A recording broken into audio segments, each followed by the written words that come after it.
Good evening रोशनी। Okay, तो आज की क्लास स्टार्ट करते हैं।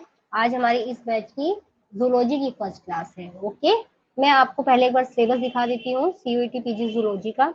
ऐसा नहीं है कि हम लोग सिर्फ सीयूईटी पीजी को ही टारगेट करेंगे, कुछ स्टेट यूनिवर्सिटीज ऐसी भी हैं जो अपना एंट्रेंस करवाती हैं, हम लोग आज उनको भी टारगेट करेंगे। मतलब इस सेशन में हम लोग वो सारी टॉपिक्स पढ़ेंगे जो जितनी भी यूनिवर्सिटीज में एमएससी एंट्रेंस में पूछे जाते हैं। ओके ओके, तो मैं स्टार्ट करती हूँ। आई थिंक मेरी स्क्रीन भी विजिबल है और मैं ऑडिबल भी हूँ। ठीक है, कोई भी इशू हो तो आप लोग मैसेज कर सकते हैं।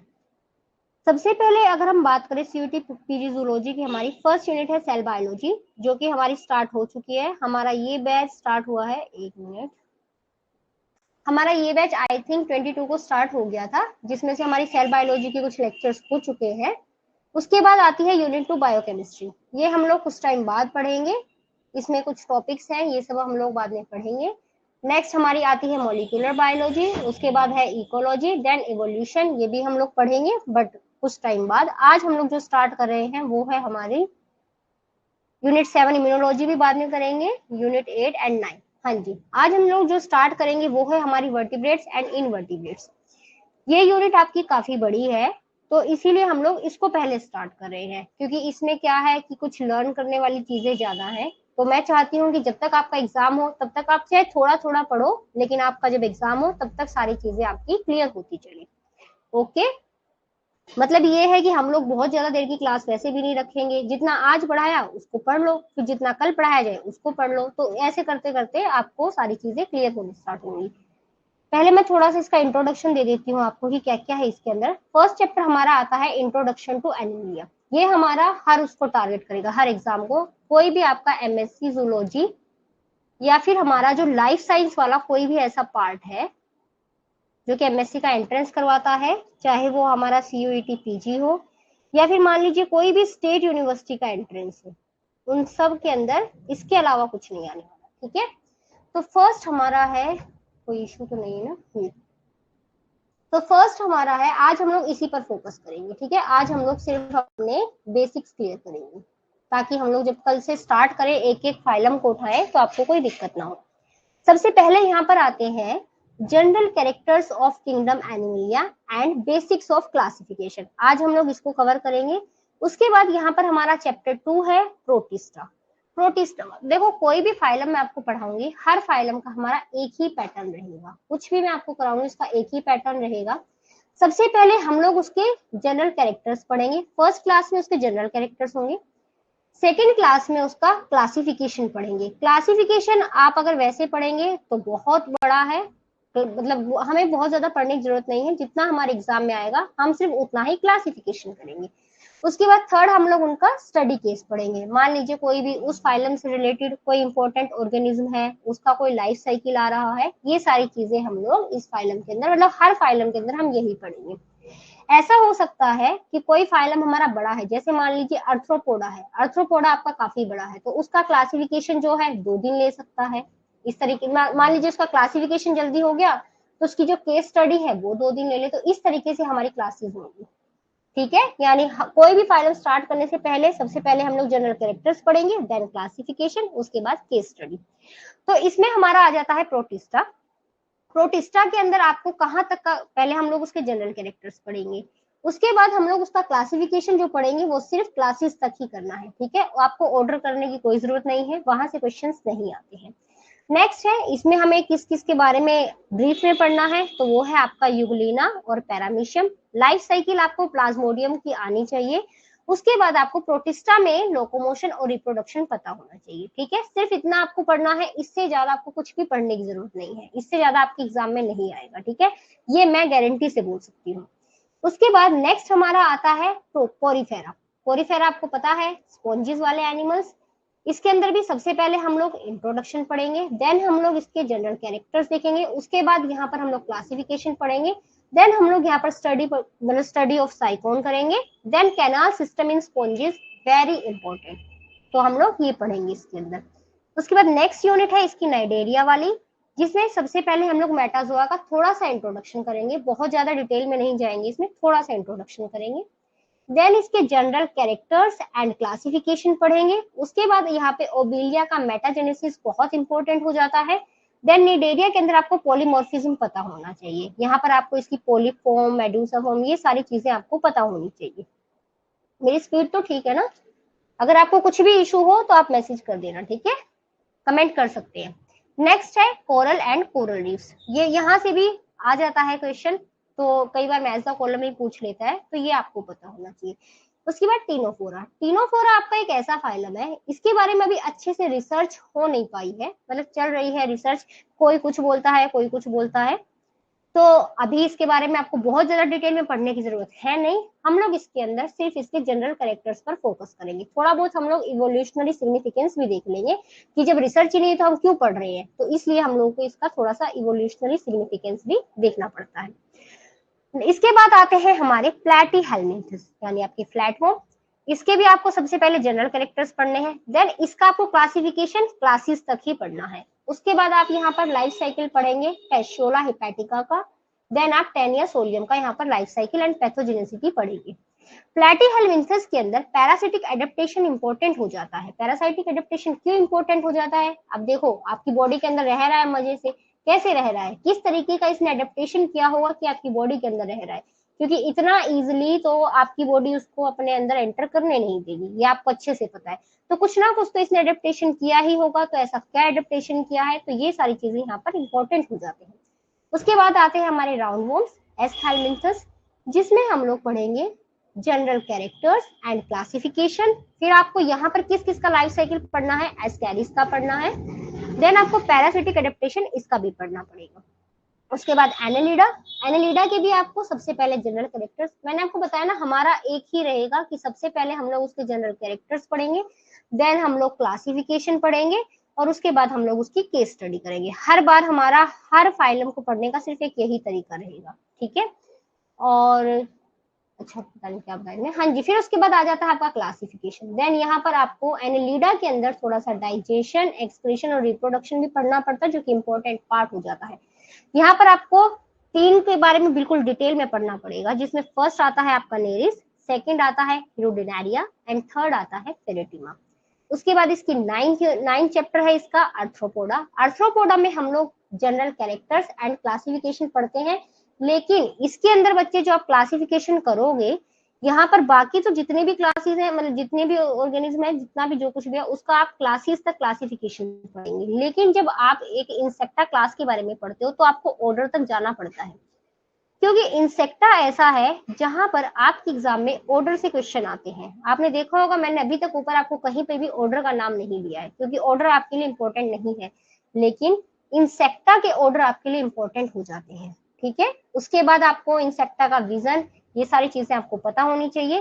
देन आर्थ्रोपोडा के अंदर आपको रेस्पिरेशन पता होना चाहिए। इंसेक्ट्स के अंदर मेटामॉर्फोसिस किस तरीके से होता है, मेटामॉर्फोसिस किस तरीके से मतलब लार्वा से एडल्ट बनता है, ये सारी चीजें हम लोग पढ़ेंगे।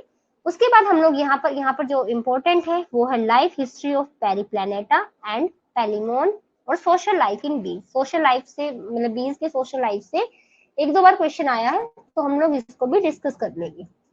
नेक्स्ट चैप्टर है आपका मोलस्का। मोलस्का के अंदर भी जनरल कैरेक्टर्स एंड क्लासिफिकेशन है। यहाँ पर भी आपको क्लासिफिकेशन सिर्फ क्लासेस तक करना है, ठीक है। सबका क्लासिफिकेशन आपको सिर्फ और सिर्फ क्लासेस तक करना है। Respiration in Mollusca, then life history of Pila Unio, और उसके बाद यहाँ पर आपको पर्ल फॉर्मेशन के बारे में पढ़ना है। यहाँ पर हमारे सारे इंपॉर्टेंट पॉइंट्स कवर होते चलेंगे।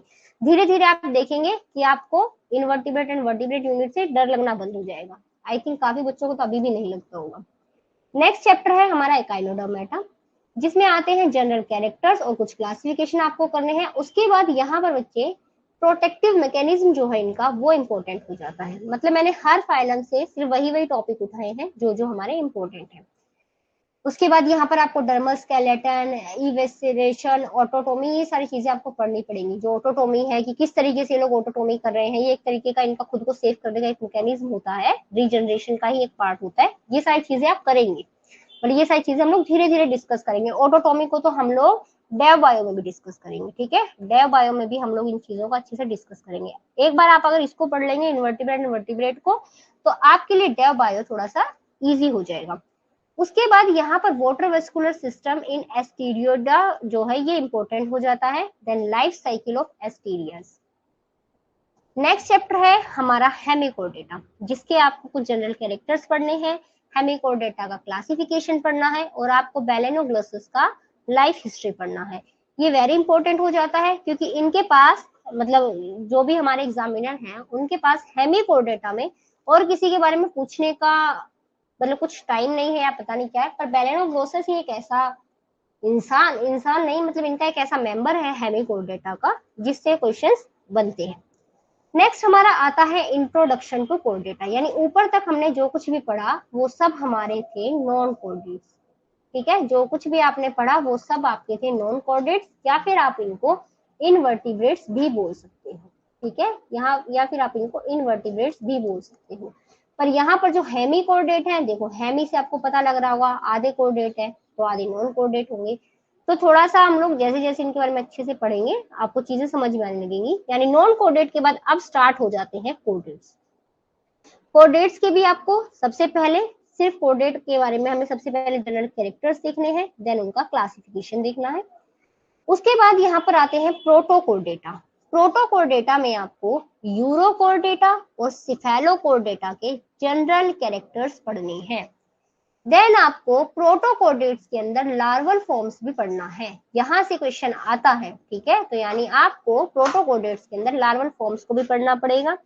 उसके बाद यूरोकोडेट के अंदर किस तरीके से रिट्रोग्रेसिव मेटामॉर्फोसिस होता है आपको ये भी पढ़ना पड़ेगा।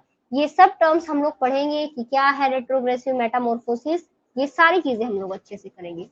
उसके बाद आते हैं अग्नेथा, जिसमें हम लोग जनरल कैरेक्टर्स पढ़ते हैं और यहाँ पर हम लोग क्लासिफिकेशन पढ़ेंगे। इसका और पहली चीज हम लोग जनरल कैरेक्टर्स पढ़ेंगे। ठीक है, उसके बाद हम लोग यहाँ पर साइक्लोस्टॉर्म्स का जो क्लासिफिकेशन पढ़ेंगे वो सिर्फ और सिर्फ क्लास तक पढ़ेंगे, ऑर्डर तक जाने की हमें कोई जरूरत नहीं है। ठीक है, उसके बाद आती है हमारी मछलियों की दुनिया, पाइसेस की। ठीक है, अब यहाँ पर जीवन आ चुका है पानी के अंदर जानवरों वाला बिल्कुल अच्छे से। तो यहाँ पर आ गए आपके पाइसेस, बिल्कुल अच्छे से इवोल्यूशन हो चुका है इधर। तो यहाँ पर आपको जनरल कैरेक्टर्स ऑफ कॉन्ड्रिक्टाइज पढ़ना पड़ेगा, ऑस्टिक्टाइज पढ़ना पड़ेगा, कौन सी आपकी कार्टिलेजिनस फिशेज है, कौन सी बोनी फिशेज है, ये सारी चीजें आपको पढ़नी पड़ेंगी। यहाँ पर आपको क्लासिफिकेशन ऑर्डर तक करना पड़ेगा, यानी पहले हम लोग को इंसेक्टा का ऑर्डर तक करना था, उसके बाद पाइसेस का हमें ऑर्डर तक पढ़ना पड़ेगा। उसके बाद इनका जो माइग्रेशन है वो इम्पोर्टेंट हो जाता है, क्योंकि कुछ फिशेज ऐसी हैं जो ब्रीडिंग के लिए फ्रेश वाटर से मरीन वाटर के अंदर जाती हैं, कुछ ऐसी हैं जो मरीन से फ्रेश वाटर के अंदर जाती हैं। तो ये सारी चीजें यहाँ पर इम्पोर्टेंट हो जाती हैं। उसके बाद यहाँ पर osmo regulation and swim bladder वगैरह आपके लिए इम्पोर्टेंट हो जाते हैं। देन आता है एम्फीबिया, किसी ने रेज हैंड किया है क्या? अच्छा नहीं, ओके। नेक्स्ट आता है हमारा एम्फीबिया। एम्फीबिया के अंदर हम लोगों को टेट्रापोडा का ओरिजिन पढ़ना पड़ता है। ठीक है, ये हमारे लिए इंपॉर्टेंट हो जाता है। इसे कई बार मैं इवोल्यूशन में भी कवर करवा देती हूँ और कई बार मैं इस यूनिट में भी कवर करवा देती हूँ। तो पहले हम लोग अभी इनवर्टिब्रेट एंड वर्टिब्रेट स्टार्ट कर रहे हैं, तो हम लोग इसको अभी कवर कर लेंगे, तो इवोल्यूशन की जरूरत नहीं पड़ेगी। उसके बाद यहाँ पर आते हैं general characters and classification. Amphibia का क्लासिफिकेशन भी आपको ऑर्डर तक करना पड़ेगा।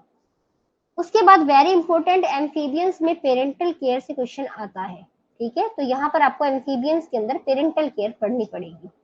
फिर आ जाइए रेप्टाइल्स के अंदर। रेप्टाइल्स के अंदर आपको जनरल कैरेक्टर्स एंड क्लासिफिकेशन पढ़ना पड़ेगा, वो भी ऑर्डर तक। उसके बाद कई बार एग्जाम में पॉइजनस और नॉन पॉइजनस स्नेक से क्वेश्चन आते हैं। ठीक है, तो ये आपको पता होना चाहिए। या फिर क्या करेगा, एक टेबल दे देगा, ए बी कुछ दे देगा कि बता दो, एक तरफ लिख देगा पॉइजनस, एक तरफ लिख देगा नॉन पॉइजनस, और 1 2 3 4 कुछ भी बोल देगा और बोलेगा मैच द कॉलम। ठीक है, तो ये सारी चीजें हमें पता होनी चाहिए। उसके बाद उनके पास पॉइजन के लिए एपरेटस कौन से हैं ये हम लोग पढ़ेंगे। देन हम लोग उनका बाइटिंग मैकेनिज्म भी देखेंगे रेप्टाइल्स के अंदर। उसके बाद एव्स के अंदर हमें जनरल कैरेक्टर्स पढ़ना होगा, उनका क्लासिफिकेशन भी हमें ऑर्डर तक करना है। ठीक है, आपको इसके अंदर बहुत ज्यादा ऑर्डर देखने को मिलेंगे, मतलब वो सब हमें डिटेल में पढ़ने पड़ेंगे। उसके बाद आर्कियोटेरिक्स के बारे में हमें पढ़ना पड़ता है। यहाँ पर फ्लाइट एडेप्टेशन इंपॉर्टेंट हो जाता है, क्योंकि अब क्या हो गया, अब आसमान में उड़ने वाले लोग आ गए। आप लोगों ने सुना हो इवोल्यूशन में जनरली क्या हुआ था कि पहले क्या थी, वाटर लाइफ थी। हम लोग स्टार्ट करते हैं फिशेस से, तो पहले आई फिशेस। ठीक है, फिशेस थी, आराम से लोग जी रहे थे पानी के अंदर, मतलब लोग क्या, कुछ जीव जी रहे थे। उसके बाद इवोल्यूशन हुआ। उन्होंने सोचा कि क्यों ना बाहर की दुनिया देखी जाए, पर वो लोग बिल्कुल बाहर नहीं रहे, बिल्कुल जमीन पर नहीं रहे, थोड़े कभी क्या करते पानी में आ जाते, कभी दिल करता बाहर घूमने चले जाते। तो ये बन गए हमारे एम्फीबियंस। ठीक है, इवोल्यूशन हुआ, मतलब इवोल्यूशन यही कहता है कि सबसे पहले आए फिशेस, देन आए एम्फीबियंस। अब एम्फीबियंस के बाद क्या हुआ, इन्होंने कहा कि हम या तो जमीन पर रहेंगे या फिर हम लोग बाहर रहेंगे। इन एम्फीबियंस के बाद आए आपके कुछ ऐसे थे जिन्होंने कहा कि ऐसा है, हम तो बिल्कुल प्रॉपर पानी के अंदर रहना चाह रहे हैं, हमें बाहर नहीं जाना। कुछ ऐसे थे जिन्होंने कहा नहीं हमें पानी के अंदर जाना है। तो कुछ इस तरीके से आए रेप्टाइल्स। ठीक है, एम्फीबियंस के बाद हो गए आपके रेप्टाइल्स। रेप्टाइल्स ऐसा माना जाता है, या फिर आप रेप्टाइल हटा दीजिए, डायरेक्ट यहाँ पर सीधा ऐसे लिख देते हैं। हाँ जी, फिर एम्फीबियंस के कुछ ने कहा हमें जमीन में रहना, कुछ ने कहा हमें बाहर रहना, नहीं रेप्टाइल्स लिख देते हैं चलिए। फिर आए जमीन पर रहने वाले लोग। तो इनमें से कुछ ने कहा ऐसा है, हम ना जमीन पे ही रहना चाहते हैं, हमें जमीन पे रहना बहुत पसंद है, तो हम लोग जमीन पे रहेंगे। उन्होंने कहा ठीक है भाई तुम बन जाओ फिर मैमल्स। इन्होंने कहा हम अपने ब्रेन को अच्छे से डेवलप करेंगे, हम अपने ब्रेन को अच्छे से डेवलप करेंगे और हम लोग जमीन पर रहेंगे। कुछ ने कहा हमें आकाश देखना है, आकाश देखना है, आसमान में उड़ना है। तो आसमान में उड़ना है तो आप क्या बन जाओ, आप बन जाओ बर्ड्स, यानी ये बन गए एव्स। इन्होंने क्या किया, जो भी भारी भरकम चीजें थी सबको हटा दिया। ये सारी चीजें आप लोग कहाँ देखेंगे, फ्लाइट एडेप्टेशन में देखेंगे। इवोल्यूशन का यही कहना है। ठीक है, यानी हर कोई ये बोल रहा है कि क्या है कि मतलब हम सब कहाँ से आए हैं, हम सब, मतलब ऐसा माना जाता है कि हमारे पूर्वज जो पानी में रहते थे। ठीक है, तो इसके बाद आ जाता है इसका चैप्टर 10 मैमल्स। मैमल्स के अंदर इसके जनरल कैरेक्टर्स और आपको क्लासिफिकेशन ऑर्डर तक करना पड़ेगा। उसके बाद आपको प्रोटोथेरिया की एफिनिटीज पढ़नी है। देन हमें इसके अंदर एडेप्टिव रेडिएशन पढ़ना है with reference to locomotory appendages, क्योंकि आप मैमल्स के अंदर देखेंगे आपको बहुत सारे, मतलब किसी के अंदर लोकोमोटरी अपेंडेजेस कुछ मिलेगा, किसी के अंदर कुछ मिलेगा। तो अब आप देख सकते हैं ये जो हमारी यूनिट 9 है, इसके अंदर टोटल कितने चैप्टर्स हैं। यहाँ पर हमारा, यहाँ से स्टार्ट हुई है यूनिट 9 वर्टिब्रेट्स एंड इनवर्टिब्रेट्स। इसके अंदर हमारे इनवर्ट 13 14 15 16 17 18 19, ये आएगा 20, सॉरी टाइपिंग मिस्टेक हुई है। यानी हमारे टोटल यहाँ पर है 20 चैप्टर्स। एक मिनट स्टूडेंट्स,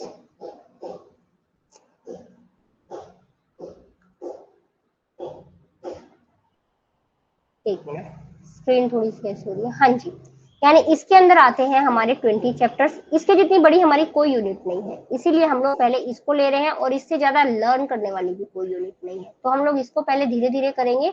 इसके बाद हम लोग डेवलपमेंट बायोलॉजी स्टार्ट करेंगे, या तो डेवलपमेंट बायोलॉजी स्टार्ट करेंगे या फिर हम लोग इवोल्यूशन स्टार्ट करेंगे। ठीक है, इसके इससे मतलब इसके जितनी बड़ी कोई यूनिट नहीं है।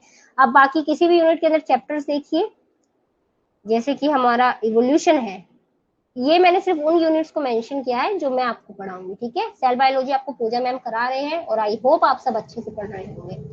ठीक है, उसके बाद बायोकेमिस्ट्री हम लोग स्टार्ट करेंगे कुछ टाइम बाद। इवोल्यूशन के अंदर देखिए कितने यूनिट, कितने चैप्टर हैं, ओनली 8 चैप्टर्स हैं। सॉरी, इवोल्यूशन के अंदर, हाँ जी, इवोल्यूशन के अंदर आपके ओनली 8 चैप्टर्स है। इम्यूनोलॉजी हमारी छोटी सी यूनिट है, फटाफट हो जाती है। उसके बाद जेनेटिक्स आपको पूजा मैम कराएंगे। देन यूनिट 9 के अंदर आप देख सकते हैं टोटल 20 चैप्टर्स है। उसके बाद डेवलपमेंट बायोलॉजी होगा आई थिंक, हाँ जी, डेवलपमेंट बायोलॉजी हम लोग बहुत अच्छे से डिस्कस करेंगे। ठीक है, इसको भी हम लोग बहुत ब्रीफ में लेके जाएंगे। यहाँ पर आप लोग इंट्रोडक्शन के अंदर सारे बेसिक कॉन्सेप्ट्स, उसके बाद early embryonic development, late embryonic development, post embryonic development, ये सारी चीजें पढ़ेंगे। यहाँ पर आपके 5 चैप्टर हो जाते हैं। उसके बाद बायोस्टैट है। बायोस्टैट हम लोग इतने बेहतरीन तरीके से करते हैं कि एक ही क्लास में खत्म कर देते हैं। एक मतलब अगर आपका मन करे आप ज्यादा ज्यादा 2 क्लासेस ले लीजिए बस। ठीक है, इसको हम लोग खत्म कर देते हैं बहुत बेहतरीन तरीके से। और मजे की बात यह है कि हमारे सारे क्वेश्चन सॉल्व हो जाते हैं। ठीक है, सारे ही आपके क्वेश्चन सॉल्व होंगे जितनी भी हमारी क्लासेस होंगी, या मैक्सिमम 3 क्लासेस लगा लीजिए, 3 नहीं होती वैसे इसकी, 1 या 2 ही होती है। नेक्स्ट फिर हमारी यूनिट आती है animal physiology. Invertebrate and vertebrate के बाद जो यूनिट आती है जो थोड़ी सी बड़ी है वो है आपकी एनिमल फिजियोलॉजी। देखिए अभी जो सीयूईटी का एग्जाम आया है उसमें इस बार जितनी भी यूनिट्स थी सबको इक्वल वेटेज थी। यहाँ पर इक्वल वेटेज दी गई, जितने क्वेश्चंस बायोकेमिस्ट्री से थे उतने ही क्वेश्चंस सेल बायोलॉजी से थे, उतने ही क्वेश्चंस इनवर्टिब्रेट एंड वर्टिब्रेट से थे, उतने ही क्वेश्चंस एनिमल फिजियो से थे। यानी इन्होंने सबको इक्वल वेटेज दी। बट होता क्या है, जब आप किसी स्टेट यूनिवर्सिटी का एंट्रेंस देते हो, जैसे कि मान लीजिए आपका एमडीयू है या कोई भी अदर यूनिवर्सिटी है, तो यहाँ पर क्या होता है बच्चे, इसके अंदर ये लोग फोकस करते हैं हमारा इनवर्टिब्रेट्स एंड वर्टिब्रेट्स पर, और उसके बाद एनिमल फिजियो पर, ठीक है। देन ये आपका डेव बायो पर फोकस करते हैं, और डेव बायो के बाद इनका फेवरेट बन जाता है इवोल्यूशन।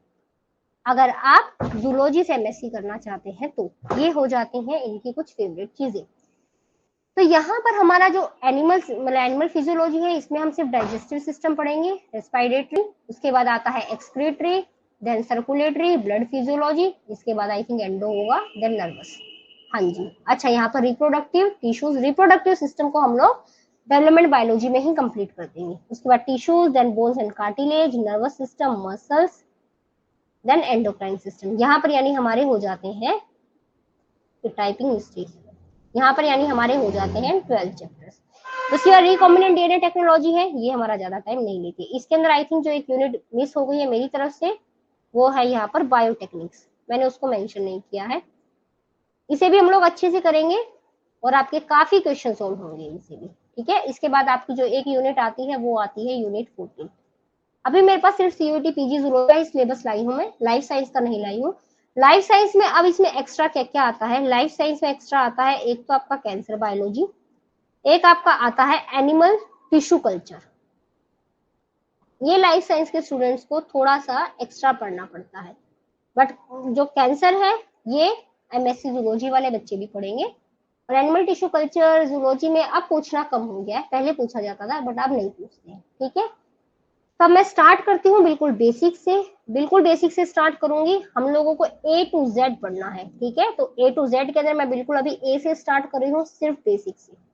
जो हमारे आज हम लोग बेसिक्स पढ़ेंगे, हम लोग कोई भी फाइलम जब स्टार्ट करेंगे तो वहां पर जो मैं आपको जनरल कैरेक्टर्स बताऊंगी, उन जनरल कैरेक्टर्स के अंदर मैं आपको सिर्फ यही बताऊंगी, मतलब जैसे जनरल कैरेक्टर मान लीजिए मैंने आपको बोल दिया level of body organisation, level of body organisation में मैं सीधा बोलूंगी टिश्यू लेवल, ठीक है। और आपके माइंड में आना चाहिए कि टिश्यू लेवल में क्या है, क्या क्या था। तो आज हम लोग सिर्फ इन चीजों को क्लियर करेंगे।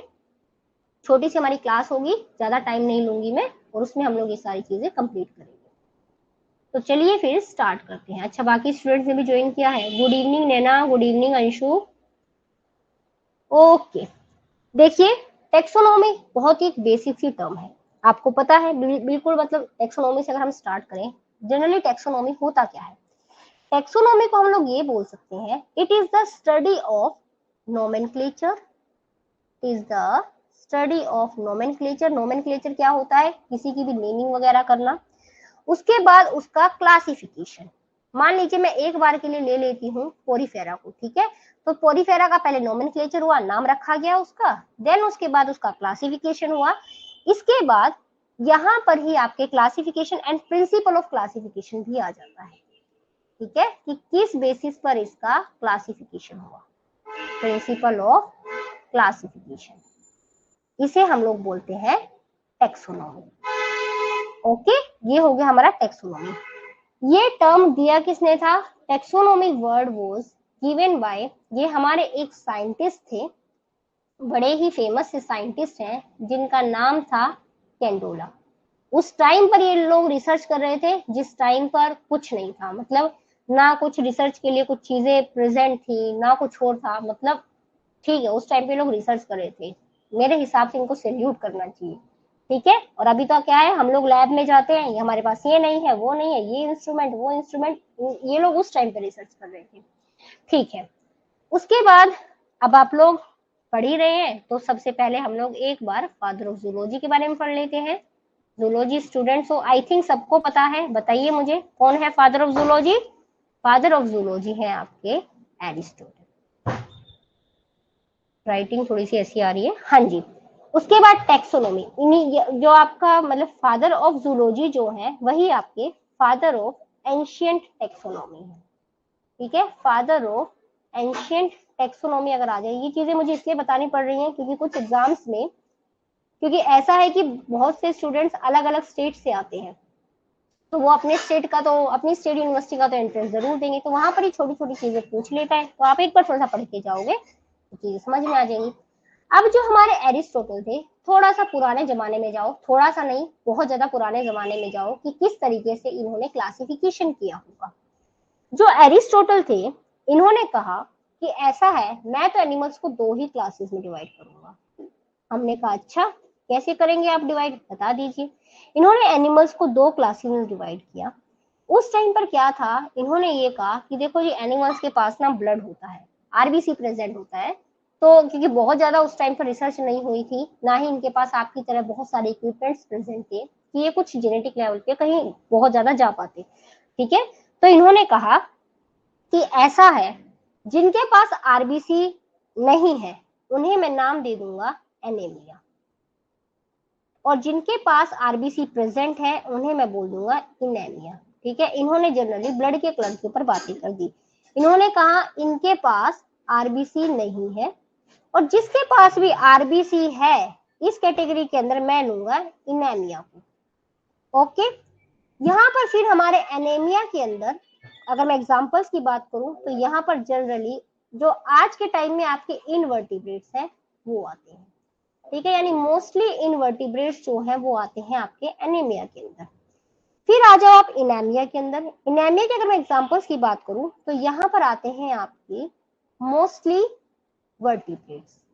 ठीक है, इधर आ गए आपके मोस्टली वर्टिब्रेट्स। इनवर्टिब्रेट वर्टिब्रेट्स कौन है, अभी इस बारे में हम लोग अच्छे से बात करेंगे। ठीक है, कि ये सारा जो क्लासिफिकेशन है ये एक चीज पर डिपेंड किया गया, मतलब एक चीज के बेसिस पर डिसाइड किया गया, वो क्या थी, वो थी नोटोकोड। ठीक है, अभी मैं आपको कुछ 10 कैरेक्टर्स बताऊंगी, उसके अंदर मैं आपको नोटोकोड बताऊंगी। ठीक है, बहुत इंपॉर्टेंट है। ठीक है जी, अब आ जाइए मोस्टली वर्टिब्रेट्स। मतलब ये इन्होंने वर्टिब्रेट इनवर्टिब्रेट नहीं बताया था, इन्होंने क्या बताया था, इन्होंने एनीमिया और इनेमिया बताया। ठीक है, इनेमिया जिनके ब्लड का कलर रेड था यानी जहां पर आरबीसी थे, एनीमिया वो थे जहां पर आरबीसी नहीं थे, जिनके अंदर नहीं थे, वो आपके हुए थे मोस्टली। मतलब आपके एग्जाम्पल्स की मैं बात करूं तो इनवर्टिब्रेट्स आ गए और वहां पर वर्टिब्रेट्स आ गए। उसके बाद जो इनेमिया वाली कैटेगरी थी, इन्होंने इनको भी दो क्लासेस में डिवाइड किया। इन्होंने कैसे डिवाइड किया, यहाँ पर इनको दो क्लासेस में इन्होंने कहा जो एग लेइंग एनिमल्स हैं उन्हें तो हम बता देते हैं ओवी पैरा। ठीक है, इन्होंने नाम दिया ओवी पैरा, और जो आपके एग लेइंग एनिमल्स नहीं है इन्होंने उनका नाम दिया वीवी पैरा। ठीक है, तो ओवी पैरा के अंदर कौन कौन आते हैं आपके, ओवी पैरा के अंदर सबसे पहले आपकी मछलियां। ठीक है, पाइसिस। देन आते हैं एम्फीबियंस। ठीक है, धीरे धीरे इवोल्यूशन होता जा रहा है। अब बताओ मुझे एम्फीबियंस के बाद कौन आएंगे, रेप्टाइल्स, और रेप्टाइल्स के बाद जो एव्स होते हैं वो भी आपके ओविपेरा के अंदर आते हैं। ठीक है, यहाँ पर आपको कुछ ना कुछ एक्सेप्शन भी देखने को मिलेंगे, करेंगे हम लोग उस बारे में डिस्कशन, अभी हम लोग आज सिर्फ बेसिक्स क्लियर कर रहे हैं। ठीक है, अब आ जाओ विविपेरा के अंदर। विविपेरा के अंदर जनरली बहुत बड़ा एग्जाम्पल जो लिया जाता है वो है मैमल्स का। ये तो हुई उस जमाने की बात है कि उस जमाने में किस तरीके से क्लासिफिकेशन किया गया था। अब का जमाना थोड़ा सा अलग है। अब वाला जो क्लासिफिकेशन है उसको बताने से पहले मैं आपके साथ कुछ बेसिक कॉन्सेप्ट्स डिस्कस करना चाहूंगी। ठीक है, उसके बाद मैं आपको उस बारे में बताऊंगी। सबसे पहला हमारा बेसिक कॉन्सेप्ट है वो है level of body organisation. I know आप लोगों के लिए आज का लेक्चर बेसिक हो सकता है, आपको लग रहा होगा नीट का लेवल हो रहा है, ऐसा नहीं है। हम लोग बिल्कुल बेसिक से बहुत आगे तक जाएंगे। मतलब मैं आपको नीट से लेके मैं आपको ये लगा लीजिए CSIR तक लेके जाऊंगी। ठीक है, CSIR का बहुत वास्ट वाला पोर्शन नहीं लेकर जाऊंगी, जो आपके लिए इंपॉर्टेंट है सिर्फ उतना ही कराऊंगी। ठीक है, यानी हम लोग नीट से लेके CSIR तक जाएंगे, पर CSIR थोड़ा सा मतलब बहुत बड़ा सा एग्जाम हो जाता है, तो उसमें CSIR में मैं आपको मतलब वहां तक लेके जाऊंगी जहां तक आपके लिए इंपॉर्टेंट है। ठीक है, बहुत ज्यादा मतलब ये नहीं है कि पता लगे आप MSc करने लग गए और आप बोलो कि मैम MSc में मजा नहीं आ रहा है हमें, तो क्योंकि हम तो ये सारी चीजें पहले ही पढ़ चुके हैं, तो हम लोग इतना ही पढ़ेंगे कि ठीक है आपको चीजें क्लियर होने लगी। ओके, तो फर्स्ट आ जाता है level of body organisation. Level of body organisation में क्या होता है बच्चे, सबसे पहले क्या हुआ होगा, ऐसे एनिमल्स आए होंगे जहां पर सेल ही नहीं है एक तरीके से। ठीक है, मतलब एक प्रॉपर मतलब उसकी जो पूरी बॉडी है वो खुद ही पूरा एक सेल है। ठीक है, एक बॉडी ही पूरा एक सेल है। सेल बायोलॉजी आप लोग पढ़ रहे हैं, आपको पता होगा सेल बायोलॉजी की डेफिनेशन क्या है। ठीक है, तो उसकी बॉडी खुद ही सेल है। उन इस टाइप के जो ऑर्गेनिज्म थे उनका नाम रखा गया प्रोटोप्लाज्मिक। ठीक है, इनका नाम क्या रखा गया? प्रोटोप्लाज्मिक। प्रोटोप्लाज्मिक को कहीं कहीं पर असेलुलर लेवल ऑफ ऑर्गेनाइजेशन भी कहा जाता है, यानी इसकी बॉडी जो है वो खुद ही एक मतलब खुद ही पूरा का पूरा सेल है। ठीक है, जिसका एग्जाम्पल आ जाता है आपका बहुत बीमारी फैलाने वाले लोग जो है प्रोटोजोआ। ठीक है, दुनिया भर के पैरासाइट्स और दुनिया भर के लोग यहाँ पर प्रेजेंट है। उसके बाद अब आए सेल, यानी अब यहाँ पर आएगा cellular level of body organisation. ठीक है, यहाँ पर आएगा cellular level of body organisation. यहाँ पर क्या है? सेल्स आ गए हैं, यानी यहाँ पर सेल्स प्रेजेंट हैं, लेकिन अभी ये सेल्स इकट्ठे मिलके काम नहीं कर रहे हैं, अपना अलग अलग काम कर रहे हैं। तो इसके आपके एग्जाम्पल्स हो जाते हैं स्पॉन्जिस। ठीक है, इसके जो एग्जाम्पल है स्पॉन्जिस, क्या मैं पोरीफेरा लिख देती हूँ, पोरीफेरा के अंदर आते हैं हमारे स्पॉन्जिस। राइटिंग से ज्यादा इशू तो नहीं है ना आप लोगों को? एक बार यस नो टाइप कर दीजिए, समझ आ रहा है ना? उसके बाद नेक्स्ट जो यहाँ पर लेवल ऑफ बॉडी ऑर्गेनाइजेशन आता है वो आता है बच्चे टिश्यू लेवल। टिश्यू क्या होते हैं? जैसे मान लीजिए ये एक सेल अलग पड़ा था, ये एक अलग पड़ा था, सारे सेल अपना अलग अलग काम कर रहे थे। फिर कोई आया, उसने कहा भाई तुम सब मिलके अगर कोई काम करोगे तो तुम ज्यादा अच्छे से कर पाओगे, एक ढंग से तरीके से काम करो। तो इन सब ने क्या किया? इन सब ने ग्रुप बनाया और ग्रुप बना के कोई एक स्पेसिफिक फंक्शन परफॉर्म करना स्टार्ट कर दिया। तो इसे हम लोगों ने नाम दे दिया टिश्यू। ठीक है, टिश्यू के अगर मैं एग्जांपल की बात करूं तो इसमें आ जाते हैं सीलेंट्रेट्स।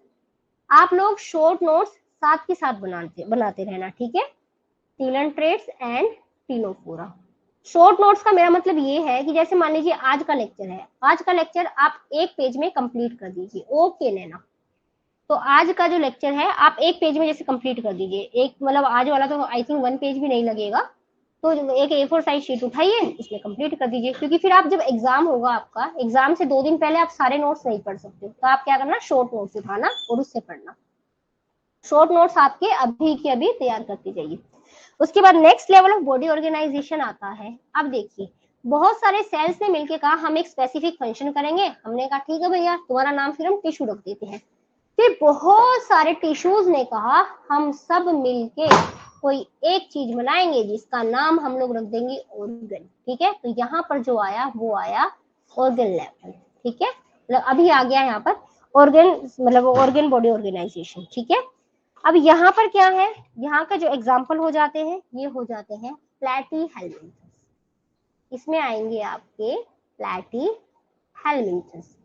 उसके बाद बहुत सारे ऑर्गन्स मिलकर क्या हो रहा है? देखो धीरे धीरे इवोल्यूशन हो रहा है, आप इसको इवोल्यूशन से जोड़ते जाइए।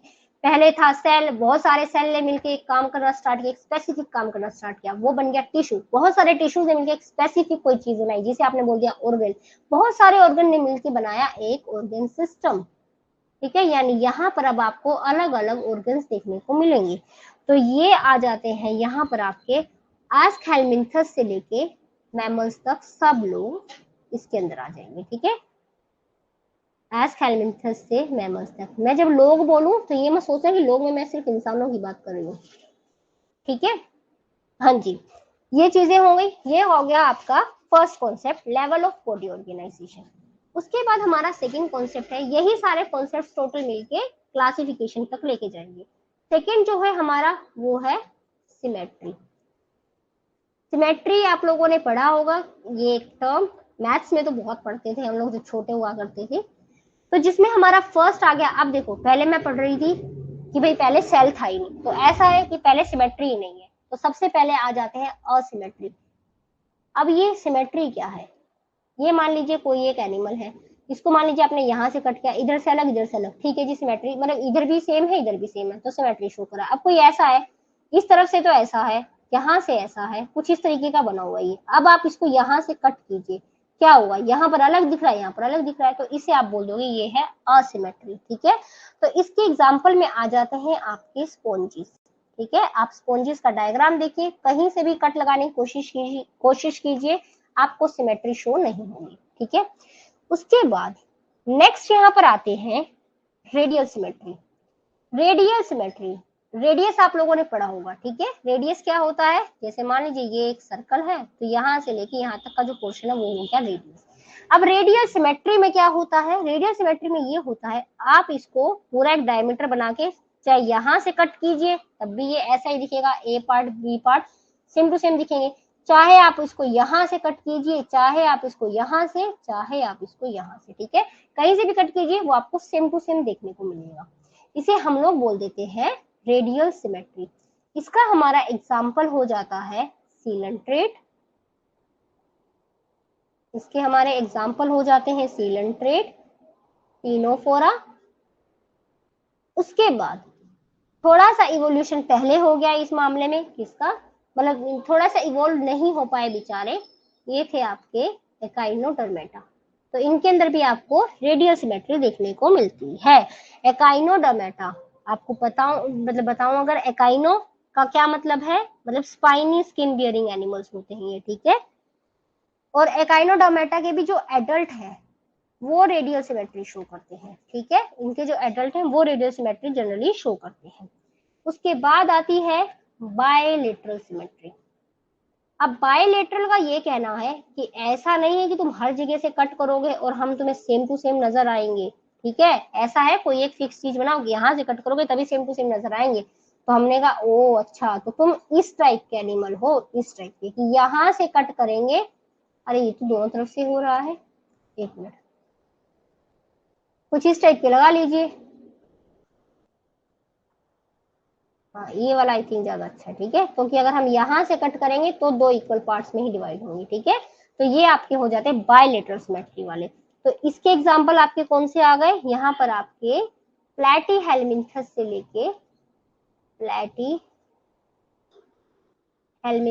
लेके कोडेट्स तक, ये सब आपके किसके अंडर आ गए, ये आ गए आपके यहाँ पर बायलेटरल के अंदर। उसके बाद अब आपका थर्ड कॉन्सेप्ट क्या आता है बच्चे, वो है जर्मिनल लेयर। मैं आपको डेवलपमेंट बायोलॉजी का एक मूल मंत्र बताती हूँ, ठीक है, एक मूल मंत्र बताती हूँ जिसकी जरूरत आपको इधर तो नहीं है, पर आपको थोड़ा सा समझने में आसानी हो जाएगी। जैसे कि आप लोग मॉलिक्यूलर बायोलॉजी पढ़ते हैं, मॉलिक्यूलर बायोलॉजी का मूल मंत्र क्या है, याद है किसी को, डीएनए टू डीएनए बने तो रेप्लिकेशन, डीएनए से आरएनए बना तो ट्रांसक्रिप्शन, और आरएनए से प्रोटीन बना तो आपने इसको बोल दिया ट्रांसलेशन। ये क्या है, ये आपका मॉलिक्यूलर बायोलॉजी का मूल मंत्र है। अब हम अगर डेवलपमेंट बायोलॉजी के मूल मंत्र की बात करें तो यहाँ पर क्या बनता है, पहले आता है एक जाइगोट, ठीक है, आपका भी डेवलपमेंट एक जाइगोट से ही हुआ होगा, तो सबसे पहले आता है एक जाइगोट, मतलब एग और स्पर्म के फ्यूजन से यहाँ पर बना जाइगोट। फिर जाइगोट का आपको क्लीवेज देखने को मिलेगा, ऐसा होगा, पहले ये दो ऐसे पार्ट्स में डिवाइड होगा, उसके बाद आपको 4 सेल स्टेज देखने को मिलेगी, फिर आपको 6 सेल स्टेज देखने को मिलेगी, यानी यहाँ पर आपको जाइगोट का क्लीवेज देखने को मिलेगा। फिर ऐसा होगा, कोई 16 से 32 साल, कोई 16 टू 32 सेल की कोई स्टेज आएगी, 16 टू 30 वाली, जिसमें आपको देखने को मिलेगा, मतलब ये क्या हो रहा है, क्लीवेज हो रहा है, क्लीवेज हो के आपको कुछ इस टाइप से देखने को मिलेगा। इसका नाम आप रख देते हो मोर्यूला, ठीक है। उसके बाद ये बना मोर्यूला, मोर्यूला से ये बनता है ब्लास्टुला, ठीक है। उसके बाद ये और डिवाइड होगा, और डिवाइड हो गया, ये क्या बनाएगा, ये बनाएगा ब्लास्टुला, ब्लास्टुला से ये बनाएगा गैस्ट्रुला, मतलब ब्लास्टुला से बनता है गैस्ट्रुला। जब ये गैस्ट्रुला बनता है इस टाइम पर ऑर्गन्स बनना स्टार्ट हो जाते हैं, ठीक है। ये क्या है, ये भी डेवलपमेंट हो रहा है, थोड़ा बहुत कुछ समझ पा रहे हो आप कि पहले जाइगोट था, एक छोटा सा जाइगोट था, उसे दो पार्ट्स में डिवाइड किया गया, फिर 4 में, फिर 6 में, फिर 8 में, इस तरीके से डिवाइड होता चला गया, तो वो बना मोर्यूला। मोर्यूला से बनता है जो उसे बोलते हैं ब्लास्टुला। उसके बाद फिर वो स्टेज आती है कि अब जो मतलब जो एक बेबी बनना स्टार्ट हुआ है वो हुआ है गैस्ट्रुला, ठीक है। गैस्ट्रुला के टाइम पर ऑर्गन्स बनना स्टार्ट होते हैं। यहाँ पर एक प्रोसीजर आता है, एक प्रोसेस आता है जिसका नाम होता है गैस्ट्रुलेशन। गैस्ट्रुलेशन के टाइम पर क्या होता है बच्चे, 3 जर्म लेयर्स बनती हैं, ठीक है। यहाँ पर गैस्ट्रुलेशन के टाइम पर 3 जर्म लेयर्स बनती है। ये जो 3 जर्म लेयर्स होती हैं, इसमें जैसे कि फर्स्ट मान लीजिए एक्टोडर्म, जो बिल्कुल बाहर की साइड है, ये मैं बोल सकती हूँ आउटसाइड, ठीक है। एक बीच में जो बनती है उसे हम लोग बोलते हैं मेसोडर्म। अभी मैं बिल्कुल डिटेल में नहीं जा रही हूँ, सिर्फ आपको एक ओवरव्यू दे रही हूँ। मेसोडर्म कौन सी होगी, बीच वाली लेयर, ठीक है। उसके बाद यहाँ पर आपको अंदर की साइड जो लेयर देखने को मिलती है वो होती है एंडोडर्म। ठीक है, ये कहाँ पर हो गई, ये थोड़ी सी अंदर की साइड हो गई। अब थोड़ा सा और अगर बताऊं तो जो ये आपकी एक्टोडर्म है, एक्टोडर्म से मान लीजिए आपका नर्वस सिस्टम बना, मान लीजिए नहीं, एक्टोडर्म से नर्वस सिस्टम ही बनता है। ठीक है, नर्वस सिस्टम वाला पार्ट, आईज वाला पार्ट, ये सारा आपका एक्टोडर्म से बन जाता है। जो मेसोडर्म वाला है, यहाँ पर कौन से वाले ऑर्गन्स बनेंगे, यहाँ पर किडनी, हार्ट, ठीक है, ये सब बनेंगे। किडनी, हार्ट या ब्लड वाला जो पोर्शन है वो बन जाता है मेसोडर्म से। इससे क्वेश्चन भी आता है, वैसे ही इंपॉर्टेंट है। मैं आपको डेवलपमेंट बायोलॉजी में भी बताऊंगी, जितनी बार भी पढ़ाऊंगी बार बार आपको ये चीजें बताऊंगी। ठीक है, तो ये आपको वैसे ही याद हो जाएंगी, मेरी सुन सुन के याद हो जाएगी आपको। उसके बाद यहाँ पर जो एंडो वाला है, इससे क्या बनता है, इससे आपका जो डाइजेस्टिव ग्लैंड्स है वो बनते हैं। ठीक है, जैसे कि डाइजेस्टिव ग्लैंड्स, एक जनरल व्यू दे रही हूँ मैं आपको, बिल्कुल अभी स्पेसिफिक नहीं जा रही हूँ।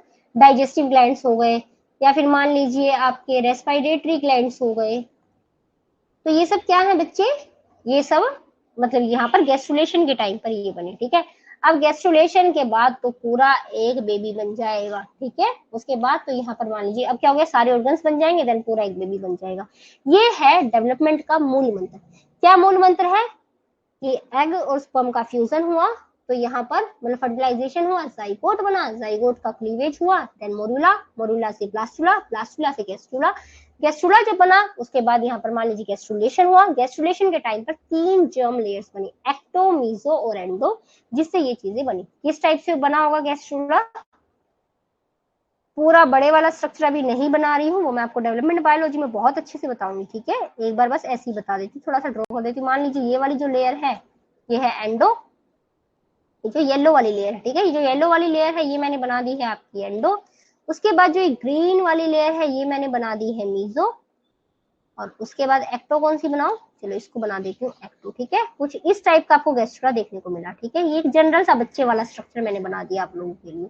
यानी आप बोल सकते हो कि ओ मैम, तो जो ग्रीन वाला स्ट्रक्चर है ये किडनी और हार्ट बना रहा है। ठीक है, तो यस, और जो ब्लू वाला स्ट्रक्चर आप बोल सकते हो कि अच्छा ये हमारा नर्वस सिस्टम बना रहा है, हमारा ब्रेन वगैरह ये वाला पार्ट बना रहा है, डाइजेस्टिव और ये रेस्पिरेटरी वाला जो येलो वाला पोर्शन है ये हमारा ये वाला पोर्शन बना रहा है। ठीक है, ये मैंने आपको बताया थोड़ा सा डेवलपमेंट बायोलॉजी में मैं आपको ले रही हूँ। ठीक है, अब आ जाइए आप जर्मिनल लेयर के अंदर। हम लोग कहाँ पर थे, हमारा जो थर्ड कॉन्सेप्ट था वो था जर्मिनल लेयर। अब क्या हुआ होगा बच्चे, जिस टाइम पर फर्स्ट ऑर्गेनिज्म आया हुआ, ऐसा तो है नहीं कि तीनों की तीनों लेयर एक साथ बन गई होंगी, मतलब तीनों ही अच्छे से डेवलप हुई होंगी। तो हुआ क्या कि कुछ तो ऐसे थे जिनके अंदर आपको 2 ही लेयर देखने को मिली।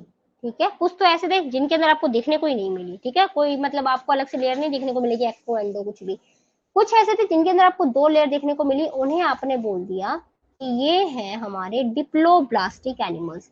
कुछ ऐसे थे जिसके अंदर आपको 3 लेयर्स देखने को मिली, यहाँ पर तीनों की तीनों बन गई थी, जो थे आपके ट्रिप्लोब्लास्टिक एनिमल्स। यानी अगर मैं आपसे पूछूं कि मुझे ये बताओ कि इवोल्यूशन के बाद में जो मतलब इवोल्यूशन जैसे जैसे होता गया उस टाइम पर कौन से वाले टाइप के ऑर्गेनिज्म आए, तो आप बोलोगे मैम ट्रिप्लोब्लास्टिक, क्योंकि तीनों लेयर्स अच्छे से बननी स्टार्ट हो गई थी। ठीक है, तो फिर डिप्लोब्लास्टिक में कौन कौन सी 2 लेयर प्रेजेंट है, तो ये है बच्चे आपकी एक्टोडर्म, ये है आपकी एक्टोडर्म एंड एंडोडर्म। ठीक है, अब ऐसा नहीं है कि जो बीच वाली लेयर थी जो मेसोडर्म था वो था ही नहीं, वो था, बट वो एक प्रॉपर स्ट्रक्चर नहीं बना हुआ था। कुछ पैचेस लाइक स्ट्रक्चर बोल सकते हो, जैसे मान लीजिए ये मान लीजिए ये मेरा एंडोडर्म। ठीक है, थोड़ा कलर चेंज कर दिया है मैंने। मान लीजिए ये मेरा एंडोडर्म है, उसके बाद मान लीजिए ये जो पिंक वाला स्ट्रक्चर है ये मेरा एक्टोडर्म है। ठीक है, ये जो पिंक वाला स्ट्रक्चर है ये मेरा एक्टोडर्म है, कुछ इस टाइप से मान लीजिए। तो हुआ क्या कि जो लेयर ये थोड़ा सा एक्टो एंडो को अलग कर रही थी, थोड़ा सा कलर ड्रॉ हो गया ये, एक मिनट, हाँ जी, ये हो गया एंडोर, मान लीजिए ये है आपकी एक्टो वाली। तो यहाँ पर बीच बीच में कुछ पैचेस देखने को मिले, जैसे कि मान लीजिए एक पैच इधर है, एक पैच कुछ इस तरीके का, मतलब पूरी लेयर भी नहीं थी वो, पर आप उसको जब माइक्रोस्कोप के नीचे देख रहे हो तो आप कह रहे हो कि मैम कुछ पैचेस टाइप देखने को मिल रहा है जो थोड़ा बहुत एक्टोरेंडो को अलग कर रहा है, पर वो पूरी एक लेयर नहीं है। तो मैंने कहा अच्छा ठीक है, फिर वो पूरी एक लेयर नहीं है, तो यानी कि इसका नाम रखा गया मीजोक्लिया। ठीक है, इसका नाम रखा गया मीजोग्लिया। अब देखो एक टर्म और बताती हूँ आपको, डिफ्रेंशिएशन एंड डिफ्रेंशिएशन। क्या होता है, दो टर्म्स एक जैसे टर्म होती है बच्चे, डिफ्रेंशिएशन। समझ में आ रहा है ना आप लोगों को? हवा में तो नहीं जा रहा? और इंटरेस्टिंग तो लग रहा है या बोरिंग हो गया है? एक बार कुछ कमेंट कर दीजिए। सो तो नहीं गए सब लोग? देखिए क्या होता है, जो हमारा डिफ्रेंशिएशन है, डिफ्रेंशिएशन में क्या होता है बच्चे कि आप हो, ठीक है, आप हो, आपको जैसे अभी आपने डिसाइड कर लिया कि मुझे तो एमएससी ही करनी है, वो भी किससे? जूलॉजी से। मुझे और कुछ नहीं करना, मैं एमएससी जूलॉजी से करूंगा। तो आप क्या हो गए? आप हो गए डिफ्रेंशिएटेड। ठीक है, आपका जो गोल है वो आपने डिसाइड कर लिया कि मुझे आगे चल के एमएससी जूलॉजी ही करनी है, मुझे इसके अलावा। अच्छा समझ आ रहा है अच्छे से? ओके ओके अंशु नैना, ओके ठीक है। आपने बोला मुझे तो एमएससी जूलॉजी से ही करनी है, मुझे और कुछ नहीं करना, तो आप हो गए डिफ्रेंशिएटेड। अब क्या हुआ, कुछ स्टूडेंट्स ऐसे जिन्होंने कहा कि यार मैं एमएससी जूलॉजी से तो करना चाहता हूँ। मान लीजिए मतलब कि कोई ऐसा बच्चा जिसने एमएससी जूलॉजी से करनी है, या मान लीजिए आपने बोला कि मुझे एमएससी लाइफ साइंस से करनी है, मतलब आपने डिसाइड कर लिया इस टाइम पर, आपका डिसाइडेड है, तो वो सब हो गए डिफरेंशिएटेड। अब कोई ऐसा वो बोल रहा है कि यार मुझे एमएससी जूलॉजी से तो करनी है, पर मुझे एसएससी भी दे सकता हूँ मैं, अगर मेरा नहीं हुआ कहीं पे तो मैं एसएससी दे दूंगा। या मान लीजिए सोच रहा है मैं एसएससी दूंगा, बाद में देखूंगा अगर नहीं होता कहीं पे तो एमएससी जूलॉजी से करूंगा, मतलब इस तरीके से कुछ सोच लिया आपने। अब ये बंदा क्या है, ये डिफ्रेंशिएटेड नहीं है, तो इसे आप बोल दोगे अनडिफ्रेंशिएटेड। इसको पता ही नहीं इसको आगे क्या करना है, मतलब इसका अभी तक डिसाइडेड नहीं है, इसका गोल नहीं पता इसको। ठीक है, ऐसे ही आपके सेल्स होते हैं। जो जाइगोट जब बना था, जब क्लीवेज हुआ, जाइगोट के हर सेल ने नहीं डिसाइड किया था कि मुझे क्या बनना है, बाद में डिसाइड हुआ कि मतलब जब वो तीनों लेयर्स बनी, जब गैस्ट्रुलेशन वाली स्टेज आई, जब तीनों लेयर्स ने डिसाइड किया कि हम ये बनेंगे, ठीक है। और तीनों लेयर्स के अंदर भी जैसे मान लीजिए जो स्किन सेल्स थी, जो स्किन सेल्स उन्होंने कहा हम बनेंगे तो भैया स्किन सेल ही बनेंगे, हम और कुछ नहीं बनेंगे, ठीक है। उन्होंने कहा हमें सिर्फ स्किन ही बनना है। तो ये हो गई डिफ्रेंशिएटेड वाली स्टेज, यानी डिफ्रेंशिएशन का मतलब हो गया एकदम फुल एंड फाइनल डिसीजन कि मैं बनूंगा तो यही बनूंगा। ऐसे ही आपके सेल्स होते हैं, आपके सेल्स का भी फुल एंड फाइनल डिसीजन जो होता है उसे बोला जाता है डिफ्रेंशिएशन, ठीक है। अब ये जो मीजोग्लिया है ये कुछ पैचेस हैं, पूरी लेयर बन नहीं पा रही, विचारों का इंटरेक्शन हो नहीं पा रहा, समझ नहीं आ रहा कि हम क्या बने, तो इन्हें आप लोग बोल दोगे अनडिफ्रेंशिएटेड मीजोग्लिया, ठीक है। ये आपके हो जाते हैं अनडिफ्रेंशिएटेड मीजोग्लिया, कि अभी इनका फाइनल नहीं है हमको क्या बनना है। तो अगर कोई आपसे पूछे कि डिप्लोब्लास्टिक के अंदर एक्टो और एंडोडर्म होती है, हाँ जी होती है। क्या वहां पे मिडल लेयर बिल्कुल नहीं होती? हाँ मिडल लेयर तो नहीं होती है, मीजोडर्म तो नहीं होता, बट हाँ वहां पर अनडिफ्रेंशिएटेड मीजोग्लिया जरूर आता है, ठीक है। अब ट्रिप्लोब्लास्टिक नाम से ही पता चल रहा है, यहाँ पर 3 जर्म लेयर्स हैं, ठीक है। और वो 3 जर्म लेयर्स कौन कौन सी हैं आपकी? एक्टो, मीजो और एंडो, ठीक है। अब आप आ जाओ डिप्लोब्लास्टिक के एग्जाम्पल्स के अंदर। अगर मैं बात करूं डिप्लोब्लास्टिक के एग्जाम्पल्स के अंदर, पोरीफेरा तो अभी इन तीन दुनिया से बेखबर है, उसको पता ही नहीं है। अच्छा कुछ जर्मिनल लेयर्स भी होती हैं, जब इवोल्यूशन होगा जब देखेगा। तो जो सीलेंट ट्रेट थे ये तो आ गए, इन्हें तो पता लग गया जर्म लेयर के बारे में, पर बेचारे 2 ही जर्म लेयर को समझ पाए। तो सीलेंट ट्रेट और टीनोफोर्स, सीलेंट ट्रेट्स और टीनोफोर्स जो है ये आपके हैं डिप्लोब्लास्टिक। और ट्रिप्लोब्लास्टिक में आपके प्लेटी हेलमिन्थस जो है ये अवेयर हो चुके हैं कि ओ दुनिया इतनी आगे पहुंच गई है, तो ठीक है। तो प्लेटी हेलमिन्थस से लेके और आपके कोडेट्स तक सारे के सारे लोग क्या बन गए? वो सारे लोग नहीं, सारे के सारे मेंबर्स क्या बन गए? ट्रिप्लोब्लास्टिक। ये था आई थिंक हमारा थर्ड कॉन्सेप्ट था ना। उसके बाद नेक्स्ट हमारा आता है फोर्थ, ठीक है। अब फोर्थ क्या है, मैंने आपको बताया, मैं आपको 8-9 पॉइंट बताऊंगी। फोर्थ हमारी आती है बॉडी कैविटी, ठीक है। अब ये जो लेयर्स बनी है ना बच्चे, मैंने यहाँ पर आपको सीधी सीधी ये लेयर बनाकर दिखा दी। थोड़ा सा डायग्राम गलत है क्योंकि यहाँ पर बीच में एक कैविटी प्रेजेंट होती है, ठीक है। इस तरीके से कैविटी होती है। और आप ये बोल सकते हो, एक बार फिर से बताऊं, अगर मान लीजिए ये है एंडो और यहाँ पर ये है मीजो, ये हो गया आपका मेसोडर्म, और ये हो गया मेरे प्यारे बच्चों आपका एक्टोडर्म। तो ये जो व्हाइट कलर वाला रह गया ना, इसे आप बोल दोगे अच्छा ये है कैविटी। ठीक है, तो ये हो गई कैविटी। अब इस बॉडी कैविटी के ऊपर बात करते हैं। अब कुछ ऐसे बेचारे बेखबर, कहा ऐसा है हमको कैविटी वगैरह से कोई मतलब नहीं है। तो हमने कहा अच्छा, फिर कैविटी को आप लोग, जो ये जूलॉजी वाले बच्चे हैं, ये अलग ही नाम रखते हैं। इन्होंने कहा हम इसको बोलेंगे सीलोम। ठीक है, इन्होंने कहा जो कैविटी है इसे हम लोग बोल देंगे सीलोम, हमें कैविटी नाम अच्छा नहीं लग रहा है। ठीक है, कैविटी क्या दांतों में कैविटी है, तो ठीक है, इसका नाम इन्होंने सीलोम रख दिया। अब कुछ ऐसे मेंबर आए जिनके अंदर कैविटी आपको देखने को नहीं मिली, तो वो हो गए असिलोमेट। ठीक है, इन्हें नहीं पता, ये बेचारे फिर से बेखबर। और इन बेखबर में यानी आप ये बोल सकते हो असिलोमेट में कोई कैविटी नहीं है, कोई पाउच देखने को नहीं मिली। तो यहाँ पर बेखबर में सबसे पहले तो पोरीफेरा। पोरीफेरा तो अभी तक बेखबर ही चल रहा है सारी चीजों से, क्या क्या इवोल्यूशन हो रहा है इधर। उसके बाद यहाँ पर इस मामले में सीलेंट्रेट भी पीछे रह गए, इनको भी नहीं पता कौन सी कैविटी की बात हो रही है। उसके बाद यहाँ पर आपके टीनोफोरा भी आ जाएंगे, इनको भी नहीं पता कौन सी कैविटी की बात हो रही है। देन यहाँ पर प्लेटीहेल्मिन्थस। ठीक है, ये ऐसे लोग हैं, इन्होंने नहीं कहा, इन्होंने नहीं रखी कैविटी। अब देखो बच्चे, नेक्स्ट आए, ये तो थे असिलोमेट। देन कुछ को पता तो लगा कि अच्छा कैविटी होती है, सिलोम होता है, ठीक है जी। बट इन्होंने सिलोम को बनाया भी, पर बेचारे अच्छे से नहीं बना पाए। ठीक है, तो इसे आप बोल दोगे स्यूडोसिलोमेट। ठीक है, अब यहाँ पर क्या है, स्यूडोसिलोमेट हमने इसको क्यों बोल दिया कि यहाँ पर जो कैविटी प्रेजेंट थी ना बच्चे, जनरली जो कैविटी या पाउचेस होते हैं, ये मीजोडर्म जो है वो लाइनिंग करके रखता है। जैसे ऐसा है, मैंने आपको कैविटी यहाँ पर बीच में बता दी, पर कैविटी ऐसे भी हो सकती है, मतलब किसी किसी बुक्स में ऐसा लिखा होता है कि सिर्फ ऐसे ही होती है, बट ऐसा नहीं कि सिर्फ ऐसे ही होगी। अभी बताती हूँ कैसे नहीं होगी। जैसे एक तो कैविटी का स्ट्रक्चर मैंने ऐसा बताया, कुछ लोग ऐसे भी हैं जो कॉन्ट्राडिक्टरी स्टेटमेंट दे सकते हैं कि मैम आप कैविटी गलत बता रहे हो। कुछ लोगों का ये कहना है कि मान लीजिए ये मेरा था एंडो, और यहाँ पर ये मेरी है मीजोडर्म। ठीक है, ये रही मीजोडर्म, और यहाँ पर ये रहा एक्टोडर्म। ठीक है, ये रहा एक्टोडर्म। तो अब एक बात बताओ, मैं कैविटी किसको बोल रही हूँ, मैं कैविटी खाली स्पेस को बोल रही हूँ। तो चाहे आप कैविटी इसको बोल लीजिए, चाहे आप कैविटी इसको बोल लीजिए। ठीक है, मतलब ये मैंने आपको एक जनरल स्ट्रक्चर बता दिया कि कैविटी क्या है, बस एक कैविटी का आपको एग्जाम्पल दिया। तो अब क्या है, यहाँ पर देखो क्या है, जो मीजोडर्म लेयर है इसने इसको कवर कर रखा है।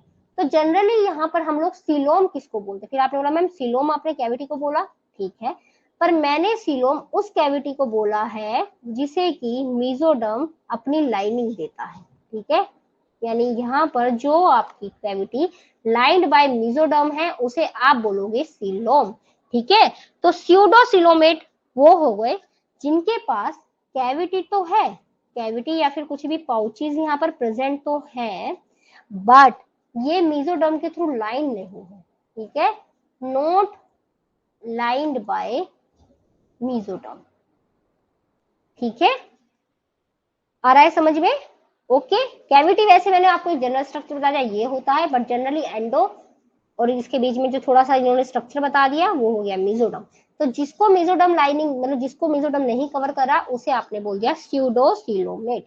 अब देखो इसके एग्जाम्पल्स, तो इसके एग्जाम्पल्स कौन कौन से हैं, ये है आस्थेल्मिन्थस, बड़े चालू लोग हैं, कोशिश की थी पर नहीं कर पाए काम। ठीक है, अब है स्यूडो वाले चले गए, तो अब कौन आएंगे, ए बी सी। एक मिनट, हाँ जी, इसके बाद आएंगे सीलोमेट, जिनके पास सीलोम है। तो अब आपसे कोई पूछे सीलोम, तो सीलोम का मतलब सिर्फ कैविटी नहीं बोलोगे, आप बोलोगे cavity lined by mesoderm, that's called coelom.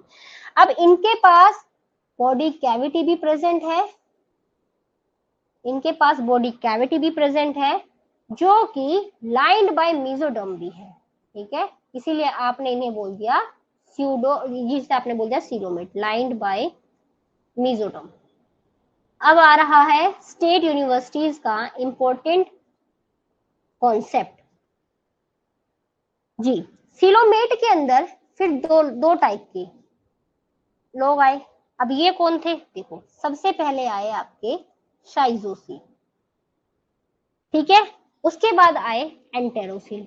अब ये क्या है, सीलोम तो है इनके पास, सीलोमेट तो कहलाएंगे ये, पर अब ये क्या बोला है, यहाँ पर क्या हुआ बच्चे, जो मेसोडर्म लेयर है वो है तो सही, बट वहां पर थोड़ी सी स्प्लिटिंग हो गई है उसकी, आप ऐसे बोल सकते हैं, कुछ इस तरीके से स्ट्रक्चर देखने को मिल रहा है। ठीक है, अगर मैं लेयर की फॉर्म में बनाऊं तो कुछ इस टाइप से, ठीक है, कहीं पर ऐसा है, ड्रॉ नहीं हो पा रहा है, मतलब कुछ इस टाइप से आपको देखने को मिला। ठीक है, यानी अगर आप बोलो कि मैम क्या लिखे नोटबुक में, तो नोटबुक में बच्चे आप सिर्फ इतना लिख लो कि जो ये जो साइजोसील या शीजोसील जो आप बोलते हो, यहाँ पर स्प्लिटिंग होती है मेसोडर्म मास की।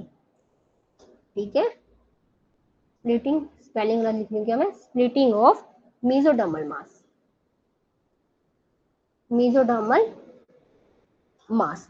ठीक है, इसके एग्जाम्पल बड़े ही आम लोग हैं। आम लोग क्या है, यहाँ से क्वेश्चन आता है बच्चे। ठीक है, कि बता दो हमें कि सीलोमेट में भी जो साइजोसील वाले लोग हैं वो कौन है। ठीक है, तो यहाँ पर आते हैं आपके एनेलिडा, आर्थ्रोपोडा, एनेलिडा, आर्थ्रोपोडा और मोलस्का। ठीक है, और इन्हें मैं आम क्यों बोल रही हूँ, ये देखिए AAM, सिर्फ ये एक ट्रिक है याद करने की। ठीक है, ओनली एक ट्रिक है याद करने की, आम वाम कुछ नहीं है, ये बड़े ही डेंजरस भी लोग हैं ये तीनों ही। ठीक है, तो यहाँ पर आ गए आपके, अब एंटेरोसिल एकदम इससे उल्टे वाले, कि यहाँ पर क्या है, यहाँ पर स्प्लिटिंग वगैरह कुछ नहीं है, यहाँ पर जो गट पाउच है उसका अच्छे से फ्यूजन होता है। ठीक है, तो यहाँ पर जो कैविटी बनी वो कैसे बनी, बाय फॉर्म्ड बाय, कैविटी बनी है। ठीक है, cavity formed by fusion of gut pouch. ठीक है, गट पाउच क्यों बोला मैंने, मैंने आपको एक टर्म बताई कि मैंने आपको बताया जो एंडोडर्म है इससे क्या बनता है, डाइजेस्टिव सिस्टम। ठीक है, और डाइजेस्टिव सिस्टम से मैंने एक टर्म उठा ली गट। ठीक है, गट क्या होती है आपकी, इंटेस्टाइन। ठीक है, तो मैंने जो नॉर्मल से एक टर्म उठा ली कि एक एंडोडर्म का कुछ वो था, कोई मान लीजिए कोई एंडोडर्म का एक पार्ट है, उसके फ्यूजन से बना है अच्छे से। ठीक है, तो इसके आपके एग्जाम्पल हो जाते हैं एकाइनोडर्मेटा से मैमल्स तक। ठीक है, ये हो गया आपका नेक्स्ट फोर्थ कॉन्सेप्ट। अब आ जाइए फिफ्थ कॉन्सेप्ट। फिफ्थ में आता है बॉडी प्लान। ठीक है, अब आएगा आपका बॉडी प्लान। देख रहे हैं आप कितना इवोल्यूशन हो गया है, कितना इवोल्व होके आप आए हैं यहाँ तक, इतना इजीली नहीं पहुंचे हैं। ठीक है जी, बॉडी प्लान में क्या है, अब बॉडी प्लान में जहां पर सेल का एग्रीगेशन ही नहीं हुआ, सेल्स बेचारे मिले नहीं, उसके बारे में तो क्या ही जिक्र होगा। तो जहां पर सेल्स अच्छे से एग्रीगेट हुए हैं, हाँ यहाँ पर जो ये जो सेल एग्रीगेट वाला पार्ट है ना बच्चे, यहाँ पर सेल्स एग्रीगेट हुए पर मिलके एक स्पेसिफिक फंक्शन नहीं करें। ठीक है, अलग अलग बैठे हुए अपनी दुनिया में, जैसे ये ए सेल है, ये बी सेल है, ए कह रहा है मैं तो यही काम करूंगा, बी कह रहा है मैं तो यही करूंगा। ठीक है, हमें मिलके कुछ नहीं करना है। तो ये हो गया cell aggregate type body plan. इसके एग्जाम्पल में आ जाते हैं आपके स्पॉन्जेस। ठीक है, उसके बाद सेकेंड बॉडी प्लान आता है ब्लाइंड सैक बॉडी प्लान। अब ये क्या बोला है, जब मैं इसके बाद के जितने भी लेक्चर्स दूंगी मैं आपको डायरेक्ट बस इतना बताऊंगी, body plan blind sac body plan है, तो आप समझ आना कि मैं क्या बात कर रही हूँ। ब्लाइंड सैक बॉडी प्लान में क्या, ये body plan generally digestive system के ऊपर बेसिस है। ठीक है, बेस्ड है मतलब। तो ब्लाइंड सैक बॉडी प्लान में डाइजेस्टिव सिस्टम होता है बट इनकम्प्लीट होता है। अब ये इनकम्प्लीट क्या है अभी बताते हैं।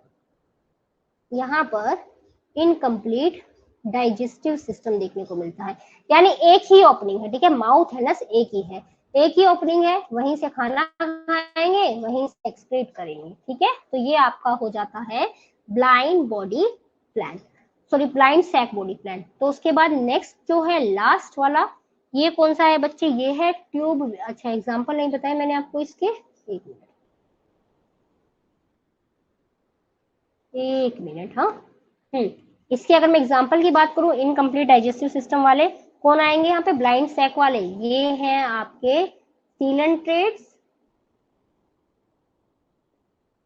सीलेंट्रेट्स और प्लैटीहेल्मिन्थस। ठीक है, सीलेंट्रेट्स और प्लैटीहेल्मिन्थस। ओके, उसके बाद नेक्स्ट जो बॉडी प्लान आता है, ये आपका आता है बच्चे tube with in tube, tube with in tube. नाम से पता लग रहा है एक ट्यूब के अंदर दूसरी ट्यूब है। अब ये ट्यूब क्या है, देखो ये मान लीजिए एक ट्यूब है, इसके अंदर एक और ट्यूब प्रेजेंट है। ये जो दूसरे ट्यूब प्रेजेंट है ना बच्चे, जो बीच में जो ट्यूब प्रेजेंट है, इसे मैं बोल रही हूँ डाइजेस्टिव ट्यूब, या फिर इसको मैं बोल रही हूँ एलिमेंट्री कैनाल। ठीक है, और ये फिर रेड कलर की ट्यूब क्या है, रेड कलर की ट्यूब है आपकी बॉडी। ठीक है, ये है आपकी बॉडी। आपकी बॉडी कैसी है, एक तरीके से देखोगे तो सिलेंड्रिकल दिख रही है ना, तो इसीलिए इसको ट्यूब विद इन ट्यूब बोला जाता है। ठीक है, और यहाँ पर ये पूरी ट्यूब है, देखो यहाँ पर एक अलग ओपनिंग है, यहाँ पर एक अलग ओपनिंग है, यानी मैं बोल दूं कि कंप्लीट डाइजेस्टिव सिस्टम है। यस, यहाँ पर हमें कंप्लीट डाइजेस्टिव सिस्टम देखने को मिला, और इसके हमारे एग्जाम्पल हो जाते हैं, इसके हमारे एग्जाम्पल हो जाते हैं निमेटोड से लेके कौन, मतलब ये एस्केलमिंथस से लेके कोर्डेट तक सब। ठीक है, ये सब यहाँ की कैटेगरी के लोग आ गए हैं। ओके, उसके बाद अब नेक्स्ट आ जाइए सेगमेंटेशन। अब आ गया एक नेक्स्ट बेसिस, इसके बाद मैं इसको मर्ज कर दूंगी, जो कुछ भी अभी तक हमने पढ़ा है। हम लोग हर क्लास के बाद एक समरी, एक रिवीजन बॉक्स जरूर बनाएंगे। ठीक है, हर क्लास के बाद एक रिवीजन बॉक्स बनाएंगे, जो कि जितना भी आपने पढ़ा है आपको सब कुछ याद करने में हेल्प करेगा। ठीक है, अब सेगमेंटेशन क्या है, सेगमेंटेशन के नाम से ही पता लग रहा है कि कुछ अलग अलग सेगमेंट्स देखने को मिल रही है। ठीक है, अब फिर से वही बात, कुछ तो ऐसे थे जिन बेचारों के पास सेगमेंट्स थी नहीं, वो दुनिया से बेखबर। ठीक है, वो बहुत सारे लोग थे, आपके प्लेटी हेलमिंथस से पहले तक के जितने भी लोग थे, किसी के पास सेगमेंट ही नहीं है। कुछ ऐसे थे जिन्हें पता लगा और कोशिश भी करी सेगमेंट बनाने की, पर बेचारे अच्छे से बना नहीं पाए, तो उन्हें आपने बोल दिया कि तुम्हारे पास सेगमेंट तो है बट छोटी सेगमेंट है। ठीक है, तो उसे आप बोल दोगे स्यूडो मेटामेरिक सेगमेंट। ठीक है, और जहां पर अच्छे वाला सेगमेंटेशन प्रेजेंट है, जहां पर ट्रू सेगमेंटेशन है, उसे आप लोग बोल दोगे मेटामेरिक सेगमेंटेशन। अब ये क्या बोला है, देखो मान लो आपका हैंड है, आपका हाथ बना देती हूँ इधर। ठीक है, ये मान लीजिए आपका हाथ है, एकदम भूतिया हाथ। अब आप कह रहे हो कि देखो पापा मेरे हाथ पे सेगमेंट आ गई है, आपने क्या किया, स्केच कलर उठाया और स्केच कलर से यहाँ पर सेगमेंट्स बना दी। ठीक है, अब बाहर से तो वो सेगमेंट्स दिख रही हैं, बट जब आपका अगर हाथ किसी ने बाई चांस काट के देखा अंदर से, बोलेगा यार अंदर से तो कोई सेगमेंट नहीं है, अलग अलग पार्ट्स में डिवाइड नहीं हो रहे हो आप, यानी बाहर से आप सेगमेंट दिख रहे हो पर अंदर से आपके पास सेगमेंट है नहीं, तो इसे हम लोग बोल देंगे स्यूडो मेटामेरिक। ठीक है, यानी बाहर से इसके अंदर आपको सेगमेंट जरूर दिखेगी पर इंटरनली नहीं है। ठीक है, तो इसके एग्जाम्पल में सबसे बढ़िया एग्जाम्पल है आपका टेपवुड। ठीक है, जो कि किस कैटेगरी का बंदा है, ये है प्लेटी हेलमिंथस का। ठीक है, नकलची बंदर बनने की कोशिश करी पर बन नहीं पाया। ठीक है, मेटामेरिक वाले कौन से हैं, ये है सच्चे लोग, एकदम ट्रू सेगमेंटेशन वाले लोग। तो इसके एग्जाम्पल में कौन आएंगे बच्चे, इसके एग्जाम्पल में आपके आते हैं एनेलिडा, आर्थ्रोपोडा, एनेलिडा, आर्थ्रोपोडा, और नेक्स्ट आपके आते हैं कोर्डेटा। ठीक है, ये हो गया हमारा 6th कॉन्सेप्ट। बस अब ज्यादा देर की क्लास नहीं रहेगी हमारी, थोड़ा सा, ठीक है 15-20 मिनट और रुक जाओ। हाँ, ओके, उसके बाद नेक्स्ट आपका आता है नोटोकोड। नोटोकोड ने तो सारी दुनिया ही बदल रखी है पूरे एनिमल किंगडम की, नोटोकोड ने ही तो इनवर्टिब्रेट वर्टिब्रेट अलग अलग किताबें बना दी। अच्छा हाँ, अगर कुछ स्टूडेंट्स मुझसे बुक पूछना चाहें कि कौन सी बुक उन्हें पढ़नी चाहिए, तो 2 बुक्स आती है हमारी, एक तो आती है कोटपाल की, मतलब बुक्स तो बहुत सारी हैं जो मैं फॉलो करती हूँ, एक होती है आपकी कोटपाल की, और एक हमारी आती है, ये एग्जैक्ट नाम याद नहीं आ रहा मुझे, PS Verma and EL Jordan करके कुछ नाम है, EL Jordan and PS Verma. मुझे दोनों बुक्स पसंद है। ठीक है, मतलब मेरे हिसाब से अगर आप इन दोनों से पढ़ेंगे तो चीजें ठीक रहेंगी, पर ऐसा है कि दोनों के अंदर बहुत ज्यादा डिटेल में है। ठीक है, दोनों के अंदर बहुत ज्यादा डिटेल में है, तो अगर आपका दिल करे तो आप बुक्स पढ़ लेना, नहीं तो हमारी क्लासेस ले लेना, सिर्फ हमारी क्लासेस से काम चल जाएगा। जरूरी नहीं है आपको ये बुक्स पढ़नी है, ना मन करे छोड़ देना, सिर्फ क्लासेस ले लेना, आपका बिल्कुल अच्छे से एक एक चीज क्लियर करके भेजेंगे। ठीक है, मतलब ये हमारी गारंटी है, आप एग्जाम में बैठेंगे तो जो भी यूनिट आपको पढ़ाई गई आपको लगेगा बस इससे ज्यादा मतलब हमें बहुत आता है। ठीक है, तो आ जाइए अब नोटोकोड। नोटोकॉर्ड कहाँ से बनी? अभी अभी मैंने आपको 3 लेयर्स के नाम बताए, एक्टो, एंडो और मीजो।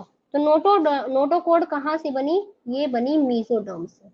ठीक है, तो ये जो है ये है मीजोडर्मल डिराइव्ड। ठीक है, नेक्स्ट, ये एक रोड लाइक स्ट्रक्चर होता है, कहाँ पर प्रेजेंट है? आपके पीछे की तरफ प्रेजेंट है। ठीक है, यानी ये डोर्सल साइड में प्रेजेंट होती है। अब देखो किस टाइप का आपको स्ट्रक्चर देखने को मिलेगा नोटोकॉर्ड के अंदर। हाँ, कैसे ड्रॉ करूं? सबसे पहले आते हैं हेमिकोड डेटा। ठीक है, मतलब नोटोकोड जिसके पास है, जिसके पास नोटोकोड है उसे आपने बोल दिया कोड डेटा, जिसके पास नोटोकोड है उसे आपने बोल दिया कोड डेटा, और जिसके पास नहीं है उसे आपने बोल दिया नॉन कोड डेटा। आपने पहले ये दो तरीके का क्लासिफिकेशन किया। ठीक है जी, आपकी बात समझ में आ गई। फिर आपने कहा कि जिसके पास नोटोकोड थी, बात समझ में आ गई, इसके पास नोटोकोड है, जिसकी नोटोकोड आगे जाके बैकबोन बनी है। ठीक है, जिसकी नोटोकोड आगे जाके बैकबोन बनी है, इसे तो मैं बोलूंगा वर्टिब्रेट। ठीक है, इसे मैं बोलूंगा वर्टिब्रेट। और जिसकी नोटोकोड आगे जाके बैकबोन वगैरह नहीं बनी है, ठीक है, तो उसे मैं बोल दूंगा इनवर्टिब्रेट। ठीक है, तो यानी में एक स्टेटमेंट आती है, मतलब अब तो खैर एग्जाम में उस स्टेटमेंट को पूछना बंद कर दिया इन्होंने, क्योंकि इनको पता लग गया कि सबको इस बात का पता लग गया कि ऑल वर्टिब्रेट्स आर कोडेड। बिल्कुल सही बात है, जितने भी वर्टिब्रेट्स हैं उन सबके पास बैकबोन है। बिल्कुल सही बात है, बैकबोन वालों को ही आपने वर्टिब्रेट्स बोला है। तो जितने भी वर्टिब्रेट्स हैं सबके पास बैकबोन है। बिल्कुल सही बात। तो बैकबोन कहाँ से आई? नोटोकोड था उसके पास, नोटोकोड था तभी तो वो कोडेड था। That's why all vertebrates are कोडेड, but all chordates are not vertebrates, but all chordates are not vertebrates, right? कि all vertebrates are chordates but all chordates are not vertebrates, क्योंकि बहुत सारे कोर्डेट ऐसे रहे होंगे जिनके पास नोटोकोड तो थी, उन्होंने नोटोकोड को बैकबोन बनाया ही नहीं, उन्होंने अच्छे से इवोल्यूशन किया ही नहीं, तो वो रह गए बेचारे नॉर्मल। ठीक है कि भाई हम वर्टिब्रेट नहीं है। ओके, ठीक है, तो नोटोकोड कुछ इस टाइप का आपको स्ट्रक्चर देखने को मिलेगा। मान लीजिए ये कोई भी एनिमल की बॉडी है, तो यहाँ पर इसका जो डोर्सल साइड है, इस साइड पे मैं बना देती हूँ नोटोकोड। ठीक है, एक तरीके से मान लीजिए रेड कलर का नोटोकोड बना दिया मैंने। जब मैं आपको कोड डेटा बताऊंगी तो मैं अच्छे से वहां पर बिल्कुल अच्छे से इसको और एक्सप्लेन करूंगी। ठीक है, नोटोकोड। ठीक है, और जहां पर ये नोटोकोड आगे जाके बैकबोन बन जाती है, उसे हम लोग बोल देते हैं कि ये हमारा बन गया है वर्टिब्रेट। ठीक है, और इनवर्टिब्रेट के अंदर आपके ये सब आ जाते हैं, बाकी के जितने भी लोग हैं ना, एस्केलमेंथस वगैरह, सब आपके इनवर्टिब्रेट्स हैं। मतलब पूरी आपकी जो इनवर्टिब्रेट जूलॉजी की बुक आती है, पीएस वर्मा और ईएल जॉर्डन वाली, पूरी की पूरी उस बुक के अंदर मतलब एक दो बुक्स आएंगी, एक इनवर्टिब्रेट एक वर्टिब्रेट के अलग। ठीक है, वो वर्टिब्रेट कौन है? जो जिनकी नोटोकोड बैकबोन बन चुकी है। उसके बाद आपका 8th कॉन्सेप्ट आता है सर्कुलेटरी सिस्टम का। 8th आपका है सर्कुलेटरी सिस्टम। अब ये सर्कुलेटरी सिस्टम दो टाइप का होगा। ठीक है, आपने डाइजेस्टिव सिस्टम पढ़ा कि ठीक है कंप्लीट इनकम्प्लीट है, इसी तरीके से जो सर्कुलेटरी सिस्टम है बच्चे, सीधा ओपन सीएस लिख देती हूँ, दो टाइप का होगा। फर्स्ट है आपका ओपन सर्कुलेटरी सिस्टम, सेकेंड है आपका close circulatory system. Open circulatory system में क्या है? पाइप नहीं है। ठीक है, पाइप नहीं है। ये मान लीजिए एक हार्ट है, हार्ट से ब्लड सीधा कहां पर पंप हो गया? बॉडी कैविटी के अंदर।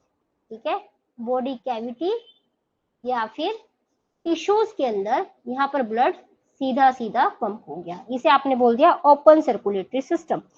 क्लोज सर्कुलेटरी सिस्टम में क्या है? यहाँ पर हार्ट से ब्लड आया जरूर है, बट पहले ये पहुंचेगा कुछ ब्लड वेसल्स के अंदर।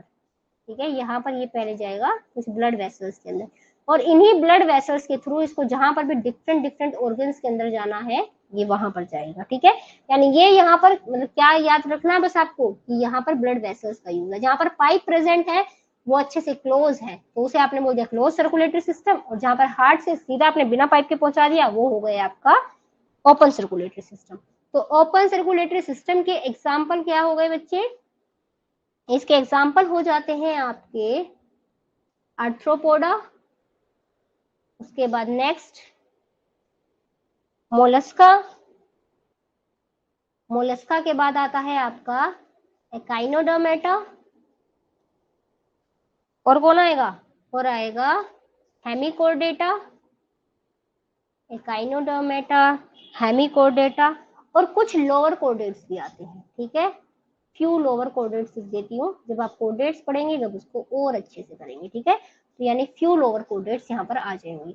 उसके बाद अगर मैं यहाँ पर बात करूँ, इसके जो एग्जाम्पल है क्लोज वाले के, ये देखो एनालिडा अलग निकल गया, इस मामले में एनालिडा एडवांस निकला, उसने कहा मैं इवोल्यूशन करूंगा, क्रॉस सर्कुलेटरी सिस्टम बनाऊंगा, बेचारे आर्थ्रोपोडा मोलस्का देखो पीछे रह गए इस मामले में, ठीक है। उसके बाद यहाँ पर आते हैं मोलस्का में सिफेलोपोड्स मोलस्क, ठीक है। नॉन सिफेलोपोड, सिफेलोपोड, ये सारी चीजें हम लोग बहुत डिटेल में पढ़ने वाले हैं, ठीक है। तो यहाँ पर आ जाते हैं आपके सिफेलोपोड मोलस्का कह लीजिए, और उसके बाद यहाँ पर आपके आते हैं हायर कोर्डेट्स, ठीक है। इधर आपके आ गए हायर कोर्डेट्स।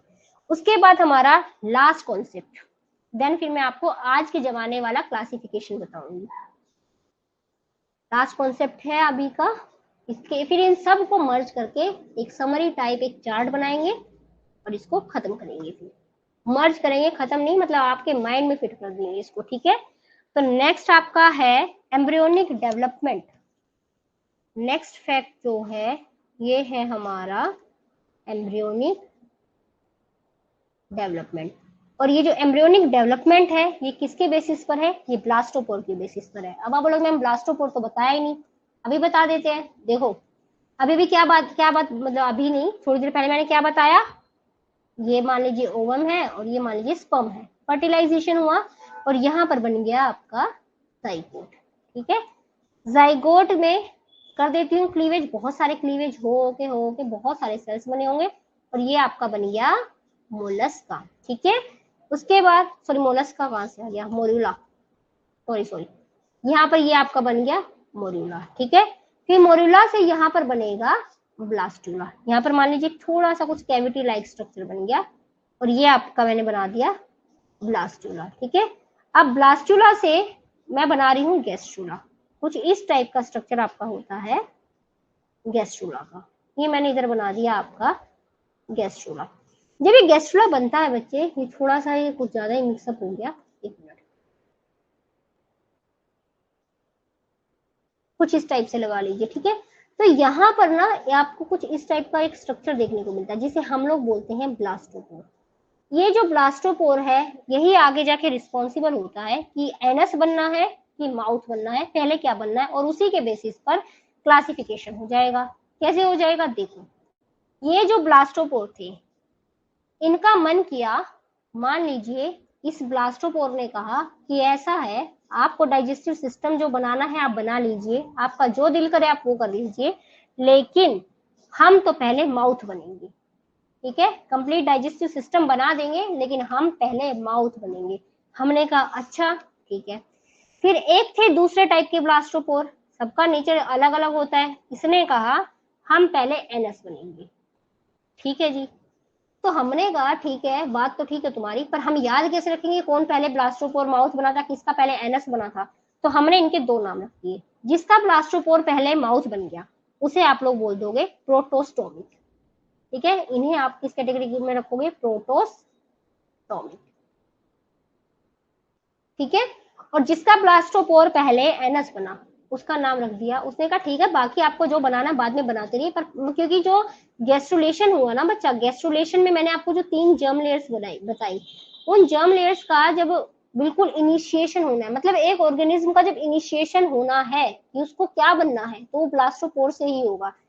और हम लोग डेवलपमेंट बायोलॉजी में ये चीजें पढ़ते भी हैं कि ब्लास्टोपोर को अगर आपने बाहर निकाल दिया तो उसका डेवलपमेंट अच्छे से नहीं हो पाएगा, या कहीं कहीं पर आपने 2 जगह पर ब्लास्टोपोर डाल दिया तो दोनों जगह से एक पूरा का पूरा एक ऑर्गेनिज्म भी तैयार हो जाता है। और ये चीजें आप देखेंगे ब्लास्टोपोर, स्पिमेन, ऑर्गेनाइजर वगैरह सारी चीजें हम लोग पढ़ेंगे, ठीक है। चलो ठीक है, अभी इतना डिटेल में नहीं जा रही हूँ मैं।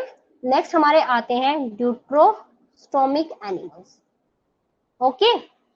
हाँ जी, तो अब हमने बोला ठीक है नाम तो रख दिया, क्लासिफिकेशन में अब कोई आप जैसे बच्चे आएंगे बोलेंगे मैम ठीक है पर याद कैसे रखें, तो ठीक है भैया हम बता देते हैं कि प्लेटीहेलमिन्थस से लेके, क्योंकि ब्लास्टोपोर का जिक्र हो रहा है तो कंप्लीट डाइजेस्टिव सिस्टम तो है इस बच्चे के पास, मतलब इन लोगों के पास, तो प्लेटीहेलमिन्थस से लेके मोलस्का तक जितने भी लोग हैं ये क्या हो गए, ये सारे के सारे प्रोटोस्टोमिक हो गए। ठीक है, लोग यानी ऑर्गेनिज्म कह लीजिए। उसके बाद नेक्स्ट यहाँ पर मुझे आदत है ये लोग बोलने की, ठीक है, आप समझ जाना। उसके बाद नेक्स्ट यहाँ पर एकाइनोडर्मेटा से लेके मैमल्स तक जितने भी मेंबर्स आए वो सब क्या बन गए, वो सब बन गए ड्यूट्रोस्टोमी। ठीक है, ये तो हो गए कुछ 9 बातें, इंपॉर्टेंट बातें। इन्हीं के बेसिस पर हर फाइलम के हमारे जनरल कैरेक्टर्स चलेंगे। ठीक है, इन चीजों को अच्छे से याद कर लेना, बिल्कुल बेसिक बेसिक बातें बताई हैं, एकदम नीट के लेवल की। ठीक है, तो शायद आपको कुछ एक्स्ट्रा भी मिला हो सीखने को। 2-4 बातें मैंने डेवलपमेंट बायोलॉजी की भी घुसा दी इसके अंदर, 1-2 बातें इवोल्यूशन की भी घुसा दी। ठीक है, अब आ जाओ एनिमल किंगडम की क्लासिफिकेशन पर। थोड़ा सा अलग पेज लेती हूँ एक, और यहाँ पर आज आपने जो भी पढ़ा है ये सब कुछ मैं समराइज कर देती हूँ। ये आ गया मेरा एनिमल किंगडम। ठीक है, यहाँ पर आ गया मेरा एनिमल किंगडम। ठीक है, एनिमल किंगडम के अंदर जितने लोग हैं उसको हम लोग नाम देते हैं मेटाजोआ। अभी मेटाजोआ क्या है, मेटाजोआ टर्म यूज की जाती है मल्टी सेलुलर ऑर्गेनिजम्स के लिए, और जो एनिमल्स हैं वो जनरली हमारे मल्टी सेलुलर ही होते हैं। ठीक है, अब देखो, यानी इनके पास बहुत सारे सेल्स हैं। सबसे पहले आपने क्या पढ़ा था, लेवल ऑफ ऑर्गेनाइजेशन, यानी सबसे पहला आ जाता है जो रेड कलर से बना रही हूँ क्लासिफिकेशन, लेवल ऑफ ऑर्गेनाइजेशन के बेसिस पर बना रही हूँ। ठीक है, ये हमारा है आज का रिवीजन बॉक्स, यानी जिसने पूरी क्लास अच्छे से ली है वो सिर्फ रिवीजन बॉक्स पढ़ लेना, काम हो जाएगा। ठीक है, कल क्लास में सब रिवाइज करके आना और डाउट पूछते रहा करो। ठीक है, कहाँ पर थी मैं, रेड कलर, आई थिंक यही है। Level of organisation, level of organisation में आया सेलुलर लेवल। ठीक है, कुछ आया सेलुलर लेवल, उसके बाद आपने काफी मतलब टिश्यू लेवल, मतलब सेलुलर लेवल नहीं, इसको हम लोग पैराजोआ एक जनरल टर्म यूज करेंगे। अब मैं सिर्फ एक जनरल टर्म यूज करूंगी। ठीक है, तो यहाँ पर एक टर्म यूज की जाती है पैराजोआ। पैराजोआ में कौन से आते हैं, जिनके अंदर आपको सिर्फ सेलुलर लेवल देखने को मिलता है। ठीक है, तो इस सेलुलर लेवल के अंदर कौन आ गया, इस सेलुलर लेवल के अंदर आ गया पोरीफेरा। ओके, उसके बाद बाकी, अब सेलुलर लेवल से थोड़ा सा ऊपर उठ जाओ तो यहां पर आते हैं यू मेटाजोआ। एक मिनट, हाँ जी, यहाँ पर आते हैं आपके यू मेटाजोआ।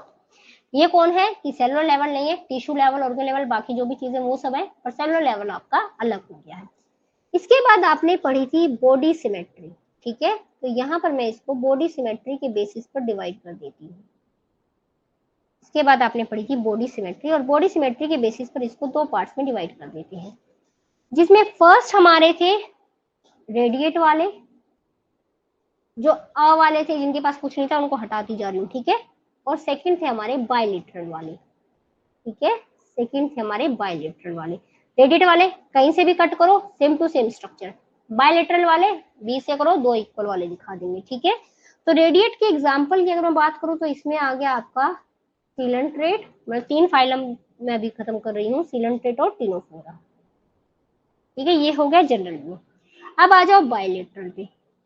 बायलेटरल में वैसे तो यहाँ पर अगर मैं बात करूँ हमारे नेक्स्ट लेवल की, तो यहाँ पर फिर आया था सीलोम। ठीक है, अगर आप लोगों को याद हो तो यहाँ पर आया था सीलोम। अब उठा लेते हैं असिलोमेट को, क्योंकि मुझे लाना है प्लेटी हेलमिंथस को।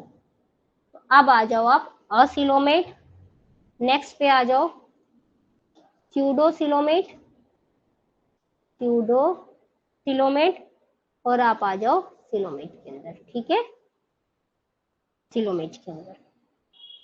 अब ये जो असिलोमेट है, इसके अगर मैं एग्जांपल की बात करूं तो याद हो आप लोगों को कौन था, प्लेटी हेलमिंथस। ठीक है, यहाँ पर थे प्लेटी हेलमिंथस। प्लेटी हेलमिंथस तो सेगमेंटेशन में भी स्यूडो स्यूडो ही काम कर रहे थे। ठीक है, अब स्यूडो वाले में यहाँ पर आ जाते हैं ask helminths, ask helminths. I think आपको चीजें क्लियर हो रही होंगी, जिन्हें हम लोग निमेटोडा भी बोलते हैं। उसके बाद आ जाओ सिलोमेट के अंदर। अब सिलोमेट के अंदर कौन कौन आते हैं, इसकी भी आपको दो क्लासेस देखने को मिलेंगे। एनेलिडा से वर्टिब्रेट के अंदर सब आते हैं, ठीक है, एनेलिडा से वर्टिब्रेट के अंदर सब आते हैं। बट इसको भी और फर्दर अगर मैं डिवाइड करूं तो इधर हमारा हो जाते हैं शाइजोसिलोमेट,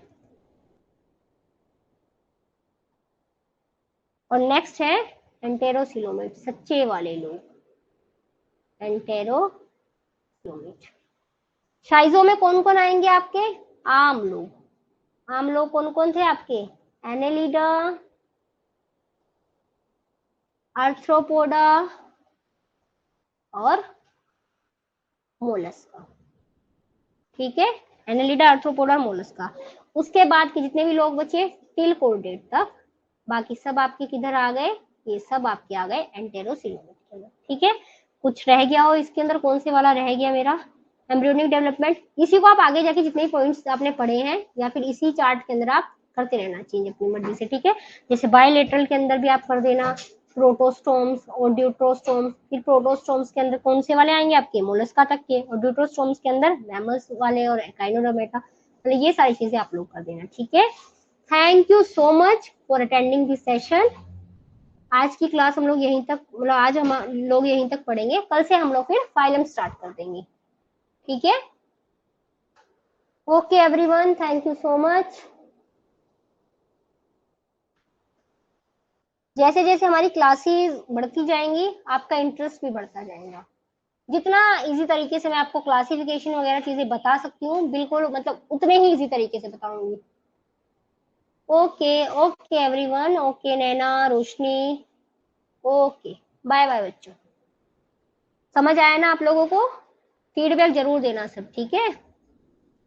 ओके बाय बाय एवरीवन।